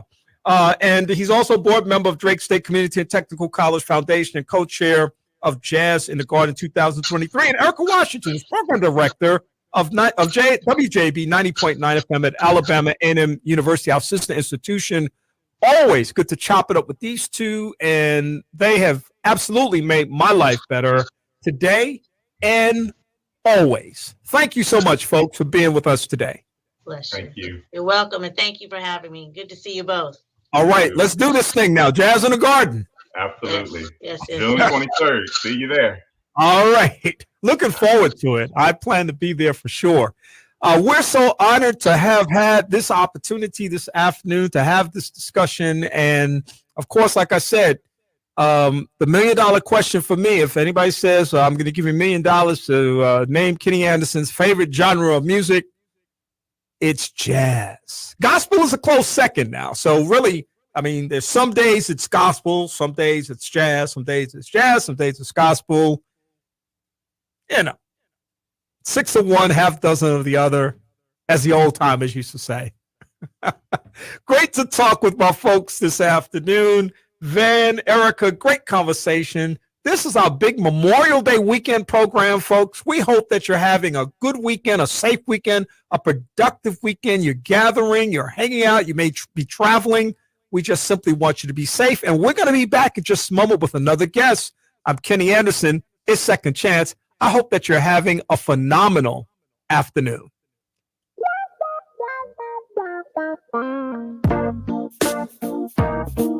Ooh, yeah.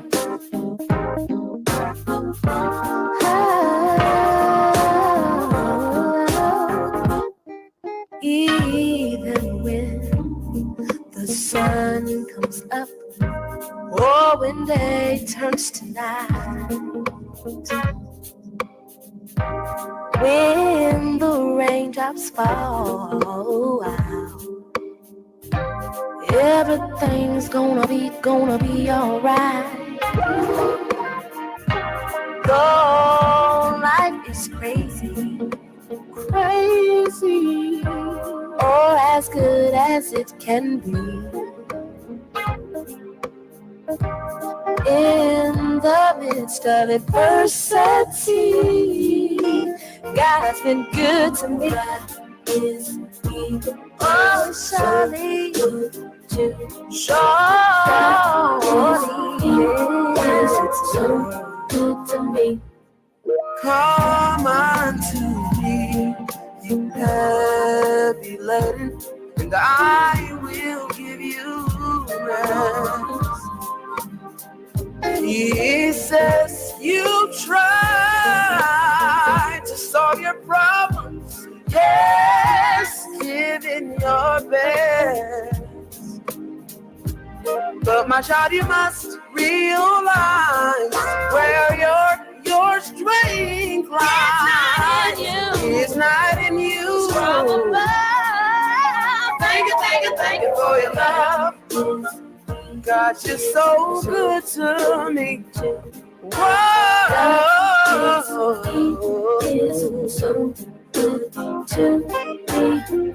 He's so true and he's so kind and protective, yeah. So good to me. So lift your arms onto the from whence your help cometh. It cometh from above. Know that you are under his care, and he'll be right there to give you whatever you need. Yeah.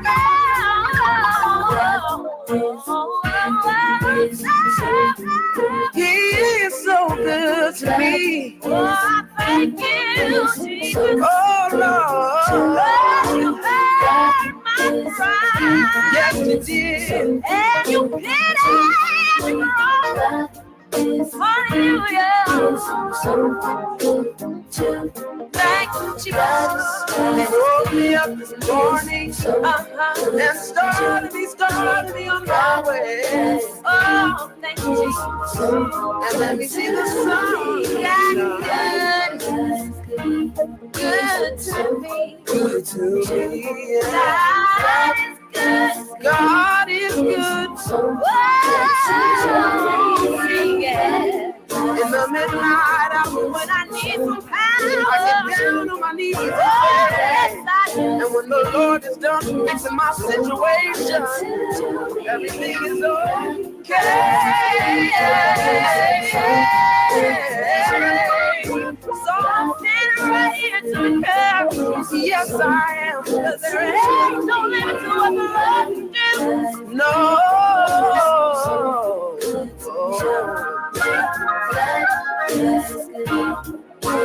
So good to me. When is the best time to talk to your family about staying in touch during a disaster? When floodwaters reach your door?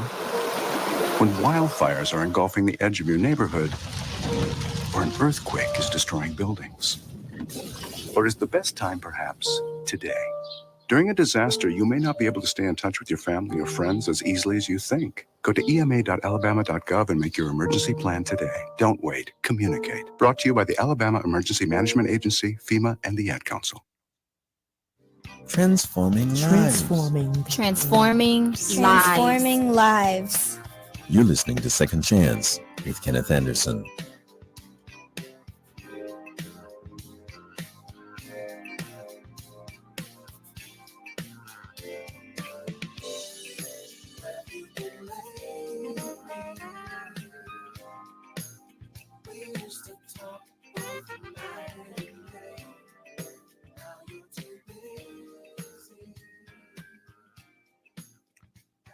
Well, folks, if it was a criminal act, I would probably not plead the fifth. I just had so much fun talking with Van Strickland and Erica Washington about Jazz in the Garden 2023. That's about to go down at Drake State Community and Technical College in just a few weeks from now. We hope that you'll check it out, get more information. Check out our Facebook page, Second Chance, where we'll be providing you information about that and making sure that you know every possible way that you can be a part of the fun that will be Jazz in the Garden 2023. And, of course, Jazz in the Park coming up here beginning in September. We'll start talking a lot more about that pretty soon, but we won't steal the thunder of Jazz in the Garden today. We'll just go ahead and bask in the glory of that event. My next guest is Daniel Adamek. He is executive director of Little Orange Fish. Let me tell you a little bit about Daniel, first of all. He founded this nonprofit organization to foster greater public understanding on the roles, values, and current state of mental health care and to advocate for and support basic and applied research toward better diagnoses and treatments of mental illnesses. And This is a 501c3 that provides support, advocacy, education, and information. Daniel and I have a chance to be a part of an organization in town called the North Alabama Coalition on Mental Illness and Mental Health and Mental Wellness. I think we need to talk about in the context of a spectrum of opportunity. And he joins me today. Daniel, how are you doing this afternoon? Hey, Kenny, thanks for having me. It is just fine. I can hear you just fine. I need to also say, I need to also say this too, because Daniel, let me say just a little more about you, okay? Because I think this is significant, and it's always important to provide a context from which a person is speaking. Daniel was born and raised in Daytona Beach, Florida. After high school, he enlisted in the Army and served as a guitar player in the 3rd Armored Division Band, which included a tour in the Middle East for Operations Desert Shield and Desert Storm. He then attended Florida State University, where he received a BS in biochemistry and a PhD in molecular biophysics. So he's Dr. Academic. He came to Huntsville in 2002 to support biological research projects being performed on the International Space Station. So I wanted to share that, Daniel, because not only that background exists, but also the work that you're doing now in 3 different areas, I think speaks to all of those kinds of things. But even more so, we're focusing on the mental health context today.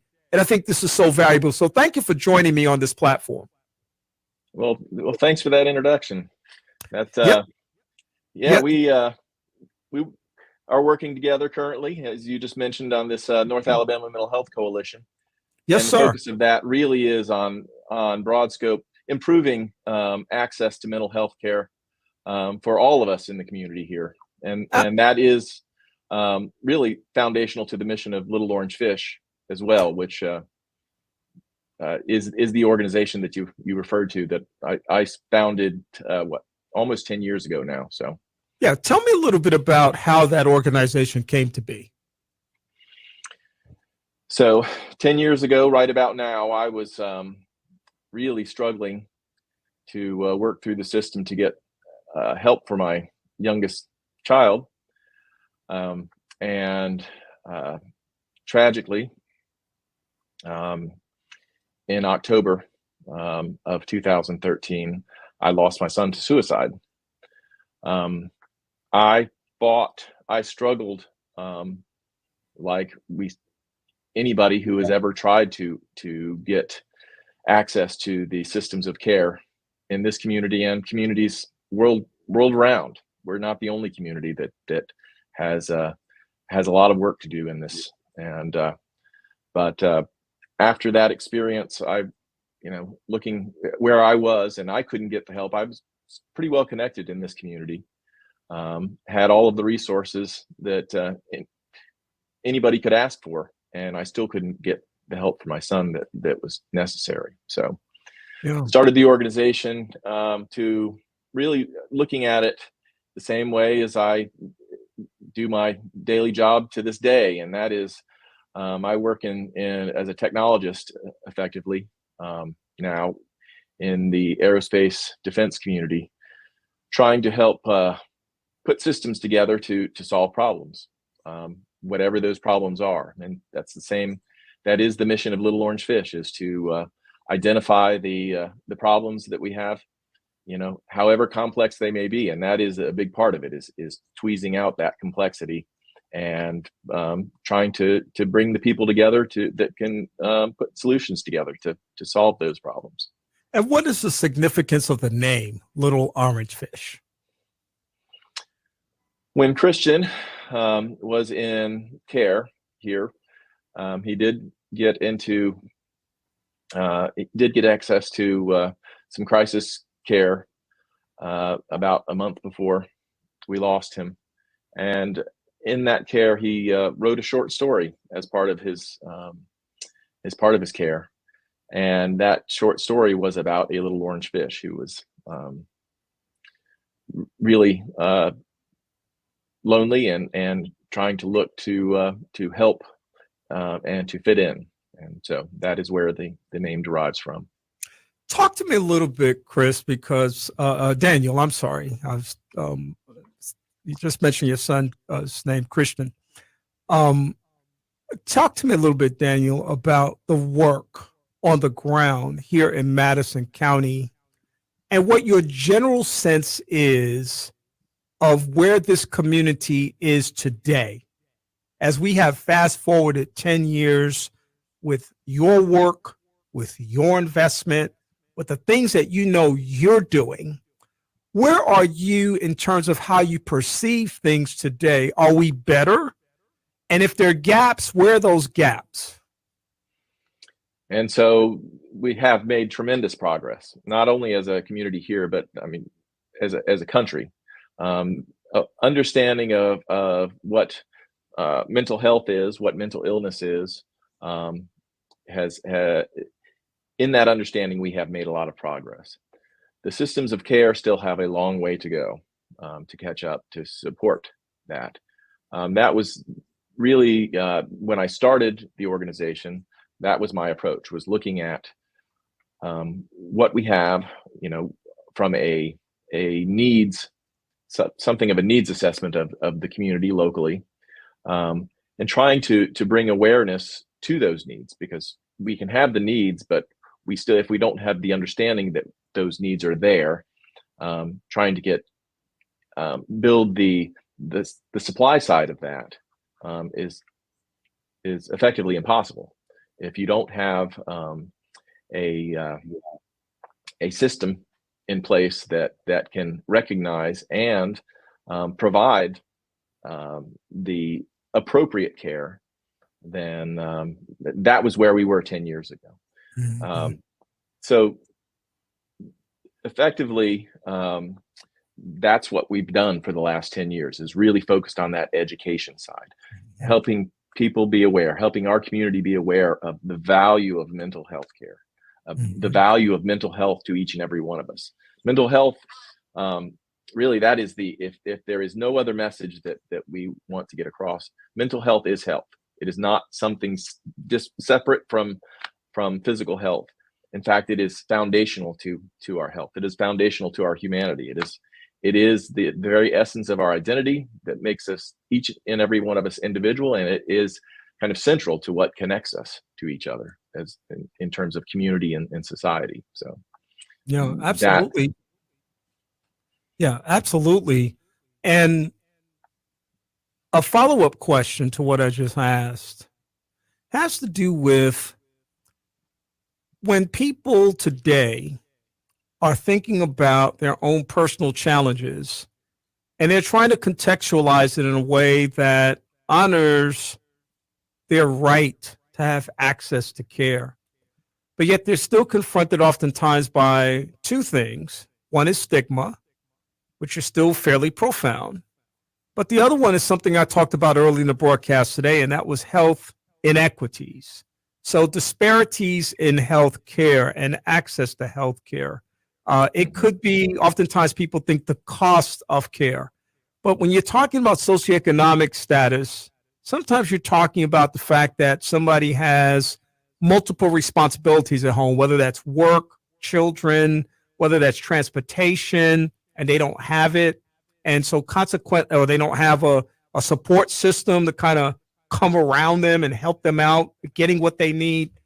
These are some basic fundamental things and challenges that people still confront, even in a very progressive society today, and certainly Huntsville, Madison County, very progressive community. These are some challenges that people still confront, and I'm sure you see these things as well. Absolutely. And you said there are really two things, but those two things are enormously complex, right? So stigma comes in so many different forms, and it is so specific to the individual, the culture that their background, and that is a primary area of particular interest to me, is trying to bring understanding to all of these different cultural centers, all corners of our community, because that's where stigma can be really insidious and get in there and we don't even recognize that it's at play. I mean, when there is in particular, depending on where you come from, you might not even be able to acknowledge that you need help, much less be willing to go and try and seek help. And then, once you get to the point where you've had the courage to go out and try and find help, then that's when you really start to run into all of these other barriers that you just mentioned. The access to care for any number of reasons, because you don't have somebody close enough, you don't have transportation, you don't have support from your family, you don't have support from your social community, your friend group. All of those things need to be addressed, and then that is a big part of the education is really trying to get that message across that we all need. We need to mind our mental health. We need to feel comfortable seeking help when we need it, and we all need it at times. Yeah. And we all need to be able to provide support for others and be supportive, even if we don't understand, and we never will. We'll never understand what even our closest friends are going through. But we've got to be supportive of them and seeking the help that they so can so benefit from. Yeah. And that is the way it's really the benefits, trying to highlight the benefits that can come from getting that help. Not only will we be better as individuals, we'll be better as families, we'll be better as a community, a stronger community. That is our tagline. A strong community is built of healthy individuals, and good health starts with a healthy mind. Yeah.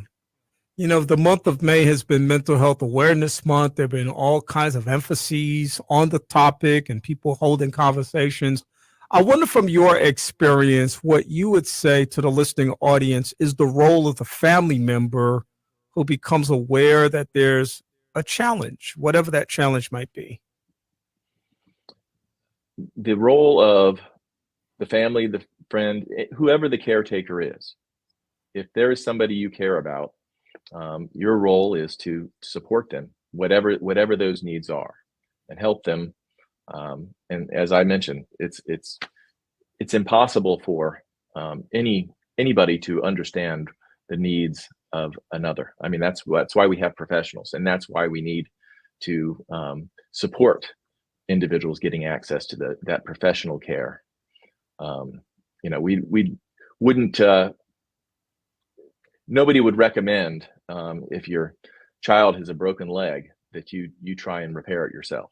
I mean, ensuring that they get access to that care is essential, and it's even more essential when it comes to your mental health, because if you don't have your mental health, you have nothing. Truly. Yeah.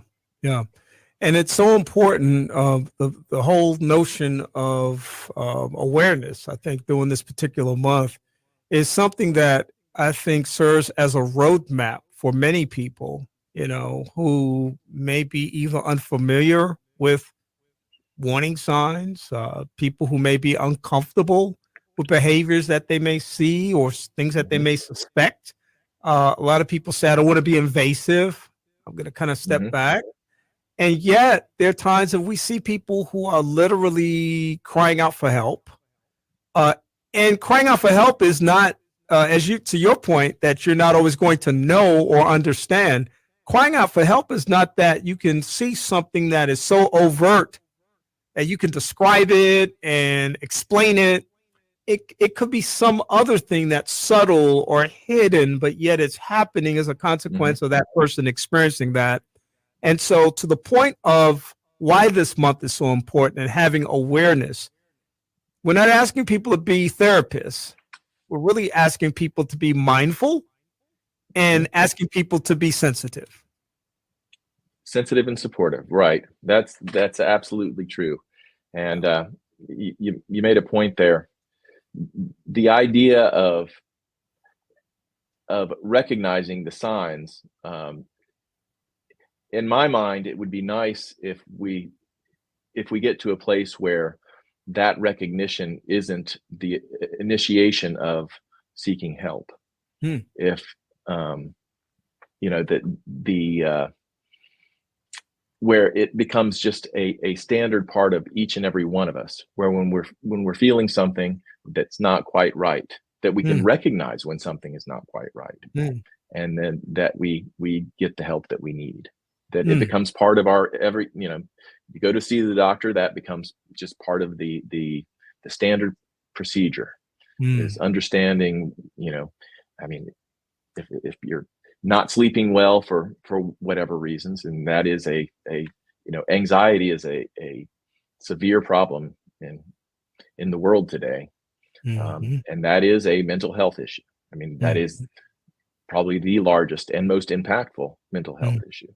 And so it's really not about preventing the catastrophic events. That is a part of mental health care, but the bigger part, the more impactful part, is improving our everyday lives. And so if that becomes a standard part of our culture and the way we think about it, then trying to recognize those signs and symptoms is going to be Well, there's a parallel too to what you're saying as it relates to physical illness. We always talk about early detection or early prevention. The sooner you know about something, the better. If you're on a progressive road towards perhaps getting some type of illness, it just doesn't start automatically. There's a progression, and you can perhaps, if you're paying attention, see some things. And I'm not talking about you seeing something in someone else. I'm saying for ourselves, we're told all the time, we should be paying attention to the signs and the symptoms, our internal signs and symptoms that may signal something. Not only that, but we should get regular checkups so that we can have a preventive thing. So from the same perspective to the excellent point you just made, that when we're not just about grabbing the end game, but starting somewhere further down the road to be able to support and help and be aware, it seems like it has the potential to have so much greater an outcome. And Daniel, we've got maybe 4 minutes left. I want to make sure that people know how to connect with your organization. I think you have some valuable information to share. And also, if you would just tell people, because it is an organic process, how they can learn about the North Alabama Mental Health Coalition that meets on a regular basis as well. All right. So littleorangefish.org is our website, and you can go learn all about our organization there. North Alabama Mental Health Coalition.org is where you can go engage. There are opportunities there to find out what all of and there's close to 50 different organizations involved in the coalition now, from Wellstone, who is our primary mental health care provider, to the United Way, to all of the police departments, and across all of the systems of care. And that's what we really need to work on, because mental health doesn't, like I said, it is foundational, it is central to who we are as a community. And so supporting all of those social systems of care is critical if we're going to make progress, because they all interact. So North Alabama Mental Health Coalition.org is where you can go find out more information about that. Would like to say, we last week, in collaboration with 57 Northampton, we had the Love Hunt, which was an opportunity it was a scavenger hunt for an opportunity for the community to go around and participate in activities with participating organizations. The proceeds for that went to 57 Northampton and are providing mental health care services to the underserved in our community here. And also there was the educational aspect. It was an amazing opportunity, an amazing event. And in October, we've got the Expressions in Diversity. That is our annual fundraiser, and it's going to be our 10-year anniversary, and it's going to be a big event. We're going to have representations from, like I said, all corners of the community. It's going to be an art show, an art exhibit. We're going to have live music. We talked about earlier on the show, you're talking about Jazz in the Park. Of course, and well, by your introduction, music is in me. I am a musician myself, and jazz is, very close to me too, or I am very close to jazz. And so that is part of the expressions and diversity expressions is the arts is a critical aspect. That is the very essence of a well community, is when you have a strong arts community, you have a thriving community in wellness.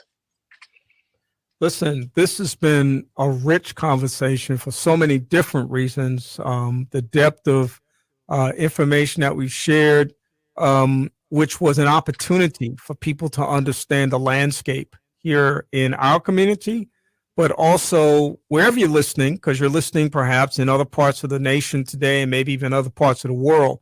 This is an opportunity for you to ask those questions about what's happening in your community and try to get plugged in. I would even suggest that if there's nothing going on, there may be an opportunity for you to start something, because with awareness comes accountability, and with accountability comes opportunity. And so therefore, we look for you to be able to do some things that would be beneficial. Daniel Adamek is the executive director of Little Orange Fish. If you don't know about that organization, you need to check it out, and you need to find out about the work that he's doing in this community. And I want to thank him also for his transparency in helping guide us through this journey and understanding of why he is in the space that he is in today and trying to make an impact on the mental health narrative and dialogue that we're having in our communities today. Daniel, thank you so much for joining me. I look forward to having another conversation with you in the future. Thanks, Kenny. Really appreciate it. All right. Talk to you soon. All right. All right. Folks, that was another great conversation. I tell you, anytime we get a chance to talk about mental health, that's one of the primero unos in my life, because not only am I a mental health professional, but I still stay connected and engaged in that community and still try to be supportive of people who want to understand how to navigate that landscape, which can be a very interesting landscape. But certainly, Daniel said a lot of important things, but I think one of the most important things he said was the fundamental element of our lives is our mental health, that you don't separate your physical health from your mental health. The two are combined, and collectively, they have a tremendous impact on our lives, the people in our circles and our networks, and the community at large. So check out Little Orange Fish. Check out Daniel. He's more than willing to talk to you about the work that he's doing, and we look forward to talking to him again soon. I'm going to come back in just a moment with my final guest, and I've had a lot of fun conversations today, but this is going to be another fun conversation, and I hope that you'll stay tuned for it. I'll be back in just a moment. Kenny Anderson, Second Chance. Hope you're having a great Memorial Day weekend. Praise 90.1 FM.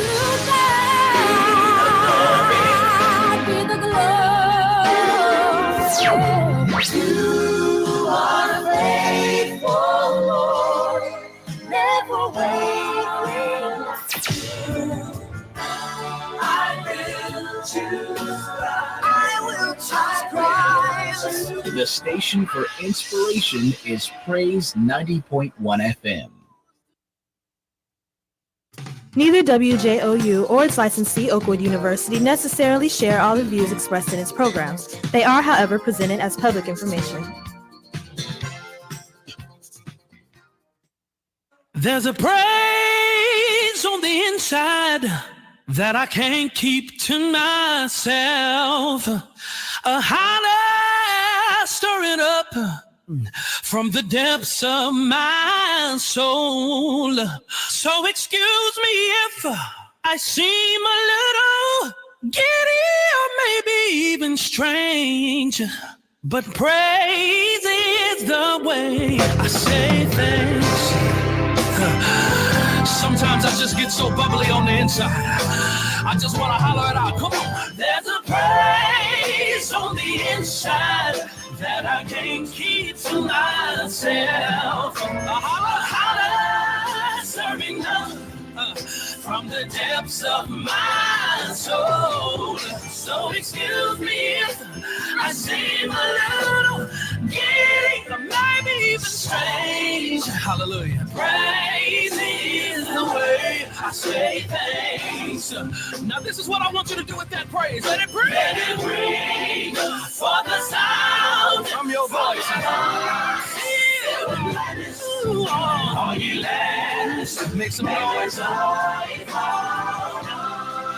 come on, everybody, come on. Listen, listen. The songs of David live forever.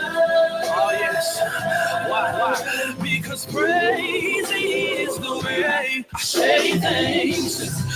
See, we got to get to the point where we realize that praise is the way we say things. On the inside. Come on, put your hands together. I can't keep to myself.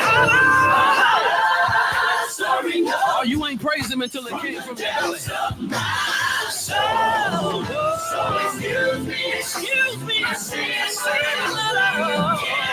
maybe even praise, but praise is the formula to the breakthrough.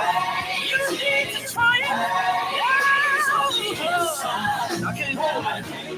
Can't keep it in. Scream, burning on the inside. I know it may look a little crazy, but you ain't seen nothing. I make sure you do praise. Praise is the way I say things. Yeah. Come on, everybody, lift up your voices. Let it praise. Thunder sound. Feel it. Yeah. Like the day.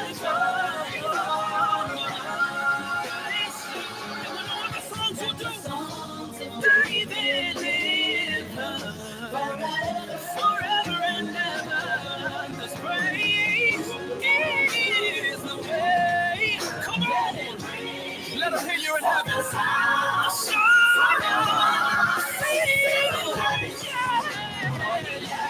Make the joy.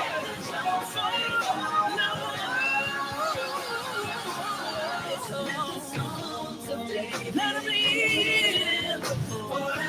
forever and ever. This praise is the way. There's a praise on the inside I can't keep to myself. Holler from the gut. So here's my cell phone number, my husband's cell phone number, and here's the number to the grandparents. The number of the restaurant we'll be at, it's just down the block. And I told the neighbors you were here, so if anything happens, anything at all, don't hesitate to call. And what's your cell phone number again? I don't think I put that in. Honey, What? Honey, he'll be fine. Okay, let's go. I know you're right. The odds of a babysitter calling 911, 1 in 1,400. The odds of a child being diagnosed with autism, 1 in 150. You know the odds of autism. Now learn some of the signs. No big smiles or other joyful expressions by 6 months. No back and forth sharing of sounds or facial expressions by 9 months. And no babbling by 12 months. To learn more of the signs and more about autism, visit autismspeaks.org. Brought to you by Autism Speaks and the Ad Council. Transforming lives. Transforming lives.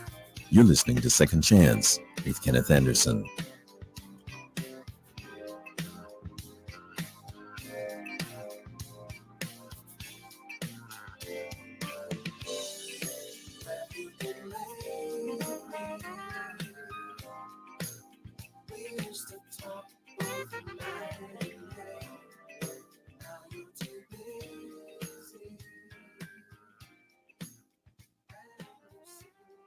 Welcome back to the big Memorial Day weekend broadcast. We hope that you are having a safe and productive experience this weekend. We know that There's a lot of excitement. There are all kinds of picnics and barbecues and family gatherings and travel. We simply hope that you do whatever you're doing safely. Hope you enjoyed my conversation with Dr. Daniel Adamick. He is the executive director of Little Orange Fish, an organization that you definitely need to know about.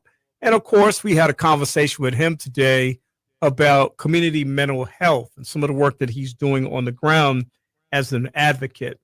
My next guest is Chris McNish, part owner and content creator of Sweet Gap Incorporated.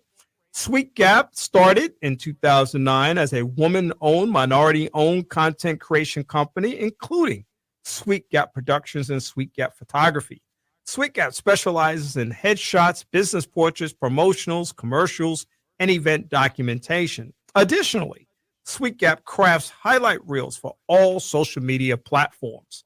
Chris is married to the, quote, best thing that ever happened to him, Dominique, who is the CEO of the company. He is also, quote, entertained by his children, or their children, Dylan, age 15, and Deuce, age 7. Now, Chris is a storyteller and uses any platform touching the world one story at a time. Chris McNish, what an honor to have you on the Second Chance broadcast this afternoon. How are you doing? Good, man. I feel like I made it. I feel like I made it. I have made it on the show. Yes. Man, comments like that are not only good for the broadcast, but it's also good for a return performance on the broadcast. So you just keep talking like that. Yes, sir. Yes, sir. Listen, man, great to have you here. And there's a specific thing I want to talk to you about today, but I just got to ask you, because I don't know that I ever have. I just known that you are under the Sweet Gap banner and brand. What did that come from? Well, I tell people all the time, every time I open up a pitch about Sweet Gap, that if you see me smile, you know where the gap came from. And we're Gap brothers, actually, man. Yes, so, sir. Yes, sir. Proud of it, man. Proud of it.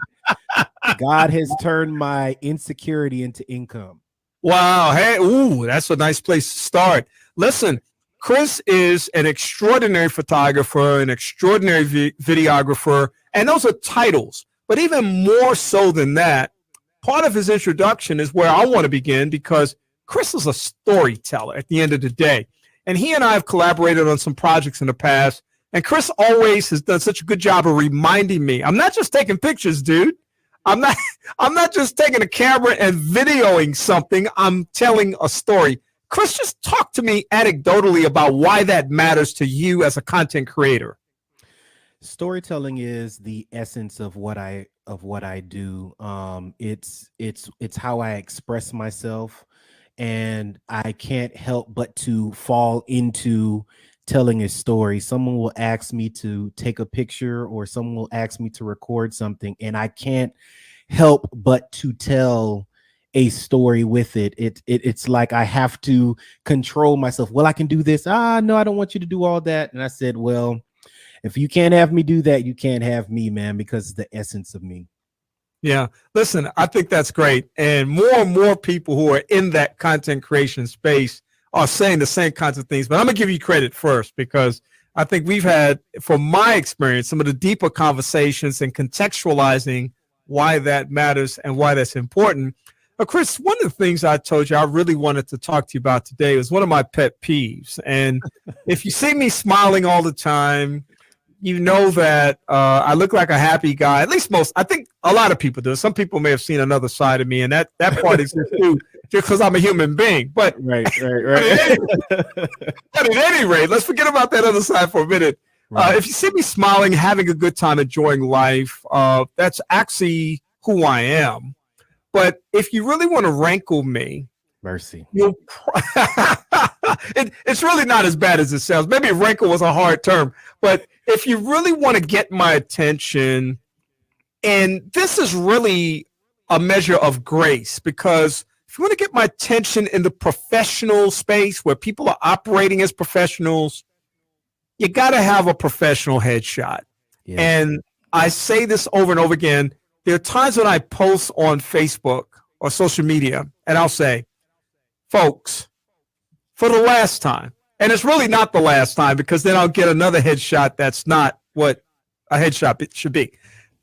And I ask for headshots all the time on this broadcast because I too have a brand, and I too am trying to promote what I'm doing and talking about and who I'm working with. And I want to give the best possible image of what that looks like. So I ask people for professional headshots, and really I'm no longer stunned at how many people don't have them.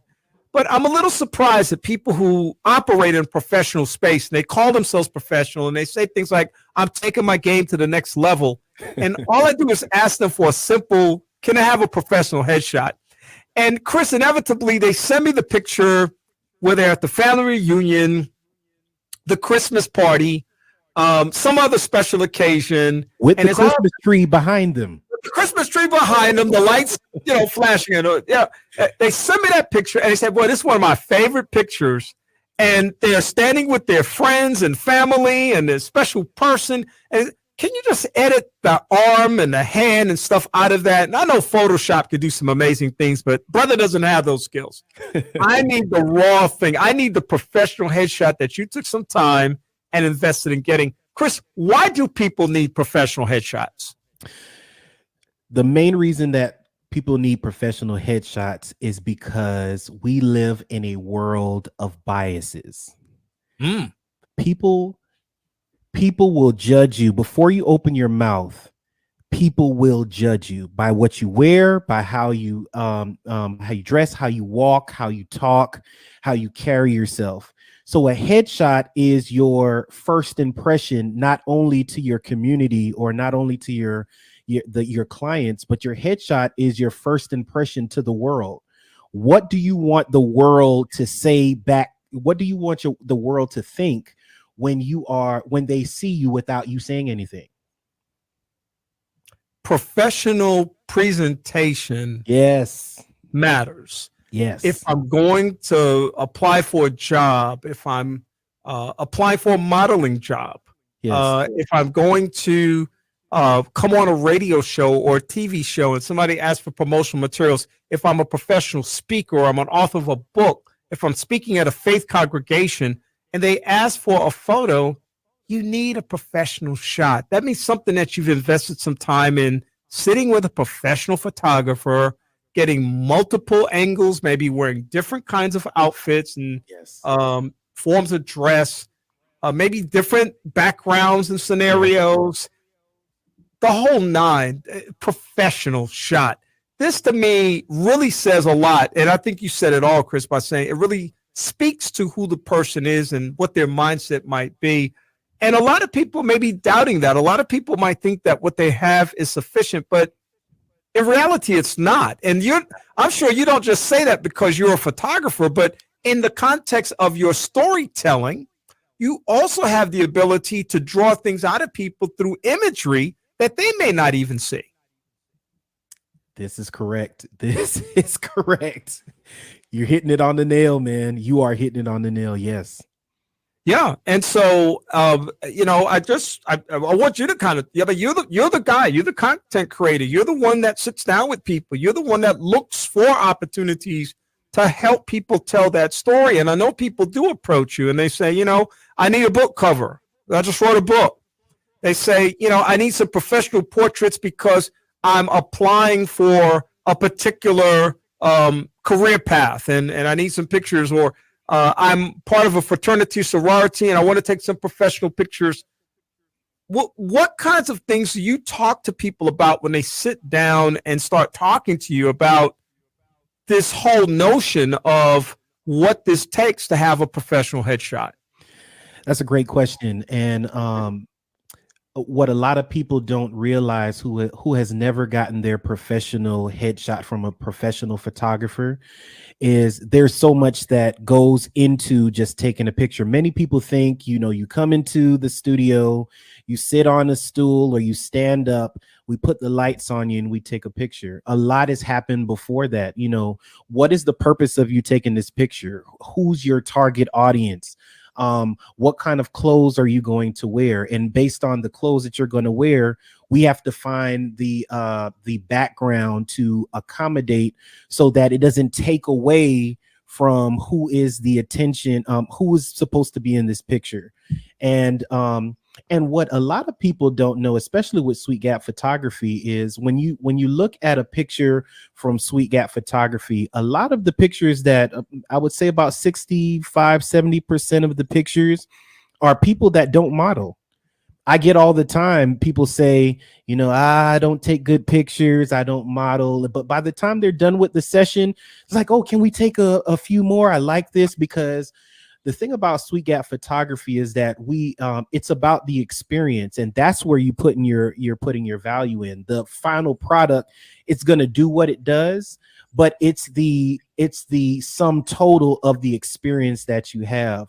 A lot of people that you even see on the screen, there are people that are on there that say to me, I this is not something that I do, but I have to get it done. And by the time they're done, what you actually see is the culmination of their experience. So a lot of people are intrigued about what is this whole experience about.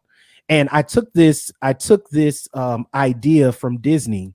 The thing that Disney does so well is that when you go to Disney World, they have a great way of allowing anyone that comes on their grounds to escape reality. From the time they pick you up on the bus until you're going on the rides, you're seeing Mickey Mouse and Minnie Mouse, and then when you leave and you go back to the parking lot, that's important. So when you think about the price, it's like, man, this is too much. But when you want to escape reality, it's really not that much. Yeah. So when you're thinking about headshots, you're thinking about an experience. There are people that come into the studio that really just want to escape reality. They want someone to make them feel special. They want someone to make them feel like they have value. Because most of the people that try to get professional headshots, they're trying to impress someone else. And a lot of times they come in with low self-esteem, but leave out of the studio with great value. And that's what you see on with the pictures with Sweet Gap Photography. And that's what we want to do. We want you to escape reality. We want to pour into you. We want to make it all about you. And then when you see your picture, it's a reminder of the experience that you had when you were trying to escape reality. Yeah, that's all good, for real. And, what do you say to people, for example, that says, I got iPhone 14, I can handle that. I don't need to invest in doing something professional. This thing is really good in terms of taking some dynamic imagery. It's crystal clear. I can center it. I could have whatever background I need to have. What do you say to people that go the iPhone route on you? To the people that are trying to go the iPhone route, what I say to them is that it's really not about me. It's about who you're trying to impress. So if you're trying to get a job, if you're applying for a job and you need a new headshot, if you're trying to impress a new client, if a model is trying to get into an agency, or they're trying to get on a perfume deal or a lingerie deal or anything like that, and they need a professional headshot, there are other people that are applying for that job. And one of the things that happens is that when people are looking through your resume and they're looking through your portfolio and they see that iPhone shot, you could have 10, 15 years of experience. You could be the person that could be perfect for that job.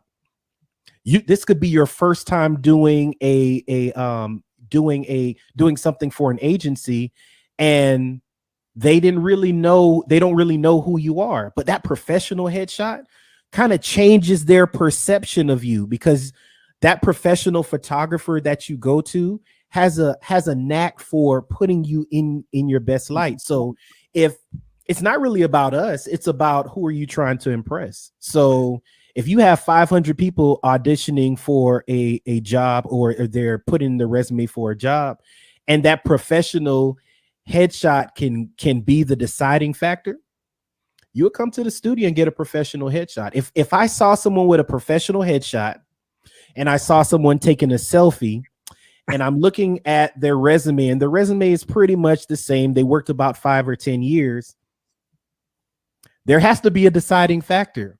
And because we live in a world of bias, we are going to look at the person that looks best for the job. And again, it just gets down to presentation. I think, you know, the iPhone 14 has a great camera on it, but it's still an iPhone. It's still an iPhone 14. And, you know, the professional headshots that I've gotten, you know, it's always like you said, it's about the relationship between you and the photographer, the camera, the setting, you know, that brings things out of you that you're not going to find necessarily in terms of the iPhone 14 shot. And even when the 15 comes out, you know, you're not going to find it, you know, so you're in search of something that you cannot get. What is basically, it's going to be different for every person. What's a basic investment in a professional headshot? Let's say I want a package, and I'm sure as a photographer, you would offer a package, or a content creator, you would offer a package. Right. Talk to me, just what would a basic kind of thing look like for a person? Depends on the state that you're living in, but let's say that a basic package that that a photographer would offer is anywhere from $150 on up. There are photographers that are around the world that are great at what they do, and people are paying $2,000 for an hour of their time just for them to do the session.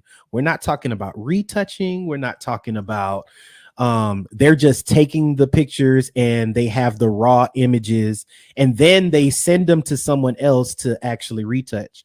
But a professional on general, if you want to get a professional headshot, the ones that are really good at what they do, you're starting off at $175, 200, $300. Let's just say that you're getting one headshot. You're starting off at $150. Is that like? Is that, that's per, I was going to ask you, is that per hour or per headshot? Per headshot. Some photographers go by the hour. Some photographers go by a package. Some photographers, in order for you to walk into their studio, you have to pay to be in their presence. But I would say generally a good headshot photographer, depending on where they are, for one headshot can start you off at about $150. Yeah, so you look, okay, so let's just break it down for people right now. For a small investment, yes, of about $200 to $300. Yes. Don't start, you know, making faces and you know, acting all crazy and stuff on me right now. Or out of sorts. Don't do that. Don't do that. For a small investment of $200 to $300, you can probably have somewhere between 2 to 3 headshots. Yes. That you can now take and build your resume on. And I'm not just talking about the paper resume. I'm just talking about you as a product, as a brand. If you have a business, you're promoting a brand. Yes. If you're in school, you're promoting a brand. If you're starting out your career, in the middle of your career, even ending your career, you're starting out at a brand. And it's important for you to think about that, because you think about the money you spend on so many different things. It is so worthwhile to invest in a professional headshot. And I would hope that the conversation that we've had today has impressed upon your mind and heart and soul. And understand, when I say it, folks, I'm saying it with love. I know I sound a little frustrated sometimes when I say it, but you need a headshot. You need a I'm talking to you. You need a professional headshot. I have a lot of my friends now saying, you know, I need to get that professional headshot. Yes, and you need to stop telling me you need to get it. You need to go ahead and get it. Chris has kind of laid out the foundation right now. I, from time to time, will post the names of a bunch of different people who are out there doing that, because I know a lot of these folks. I'm just trying to spread the love to everybody out there and let you know that they're competent, capable people that will do the job right for you. You can trust them. You'll probably end up using them for your other social events, but folks, start with the professional headshot. Chris, what an awesome conversation today. You are the co-owner of Sweet Gap Productions. Yes, sir. And I'm so happy to have had this conversation. You have a social media presence. You have a website. You want to let people know how they can contact you or get some more information? Well, if you are looking to check out what we do, you can go to our website, which is www.sweetgap.com. That's sweetgap.com, SWEET gap.com. We're on social media. We are on Facebook. You can look for Sweet Gap Photography and also Sweet Gap Productions. On Instagram, you can look for the same thing. We're also on TikTok for our younger generation. You can look for Chris McNish 3 on TikTok. And Kenny, if you allow me, there is one thing that we're doing. Not only are we acquiring clients, but we're also giving back. On the video side, we have started this platform called Bridge the Gap Alabama. And there's a gap between entrepreneurs or the community of people that want to be entrepreneurs and organizations that offer services that entrepreneurs or aspiring entrepreneurs can benefit from. And where we come into play is that we bridge the gap, no pun intended. We bridge the gap between these two entities. And so our host, Kenny Anderson, will be on one of our shows where we go to different organizations and we talk about entrepreneurship and the programs that are offered so that people will know what's going on. So if you go to our YouTube channel, which is Bridge the Gap Alabama, Bridge the Gap Alabama. And if you want to learn about photography, you can go to Chris McNish on YouTube, and where I give tips and tricks in photography and videography and also some business tips. So you can check out that and you can give us a call, man. We would love to talk to you. Those who are looking for work, we're definitely doing that. And we offer a concierge service for 5 or more employees to businesses or any organization that are out there. We come to your place of business, making it easier for you so you don't have to come to the studio, and we'll set up at your location, take your pictures. We also include a retouching package, which will make you look great. And we'll go from there. So if you want to reach out to us, go to our website and contact us from there. Chris McNish, thank you so much for joining us today. We appreciate all the great information that you shared. And I'll just close the segment by saying you need a professional headshot. Yes. Thank you, brother. Have a good day, man. We'll talk soon. Yes, sir, folks. You need a professional headshot. And, of course, Chris McNish is standing by waiting to hear from you. You may know someone else. I don't care who you go to, folks. Chris would be an extraordinary experience. But do yourself a favor and get that professional headshot. He kind of laid the groundwork, understanding about what can be done in that space, and you need to investigate that. I'm going to come back in just a moment, thank my guests for today, and tell you about what's coming up next week at Second Chance. I'm Kenny Anderson. Hope you're having a great day. Perhaps you have some ideas, comments, or suggestions that you would like to share.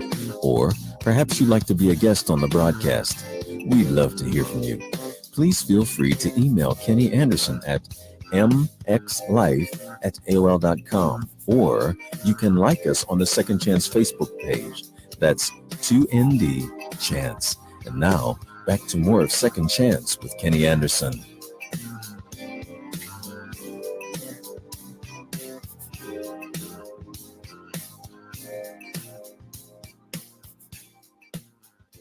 Every show this year dedicated to the life and legacy of my dear mother-in-law, Mother Ernestine Fletcher Tiz, for whom we are establishing an academic scholarship at Alabama A&M University. And you have a chance to be a part of that as well. We like to publish that information on the page. And we'll do that one more time today on this Memorial Day weekend so that you can learn more about that. My thanks to Dr. Denver Betts, Planning Committee member for the Vision Banquet 2023 being promoted by Huntsville Bible College. Apologies that Reverend Lyle Lee could not get an opportunity to get in on the conversation the way he intended to and that we intended to. But we'll have another opportunity as he is president-elect of the Huntsville Bible College. Erin Bortel and Tyler Cook joined us. Erin is the Director of Health Education, and Tyler is an outreach specialist for Thrive Alabama, talking about the big Stomp Out HIV 2023 event. Van Strickland, the co-chair of Jazz in the Garden 2023, Erica Washington, Program Director for WJB 90.9 FM at Alabama A&M University, talking about the big Jazz in the Garden event. Dr. Daniel Adamek, Executive Director of Little Orange Fish, talking about community mental health today. And then finally, Chris McNish, part owner and content creator of Sweet Gap Incorporated, talking about why you need a professional headshot. I hope that you enjoy the rest of this Memorial Day weekend. Please be safe. Enjoy the time off that you may have. Please be safe while you travel. Please be mindful of others. And we'll see you again on next Sunday. Remember, as always, knowledge is better than riches. I hope that you have a great day, and we'll talk again soon. Good day. Thank you for tuning in to Second Chance. We hope that the information that was shared has been a blessing to you and that your life will be enriched as a result of it. We'd love to hear from you. So please send your email comments to Kenneth Anderson at mxlife@aol.com. That's mxlife@aol.com. And check out our Facebook page, 2ND Chance. That's 2ND Chance. In the meantime, have a great week, and we'll talk to you again next week. Good day.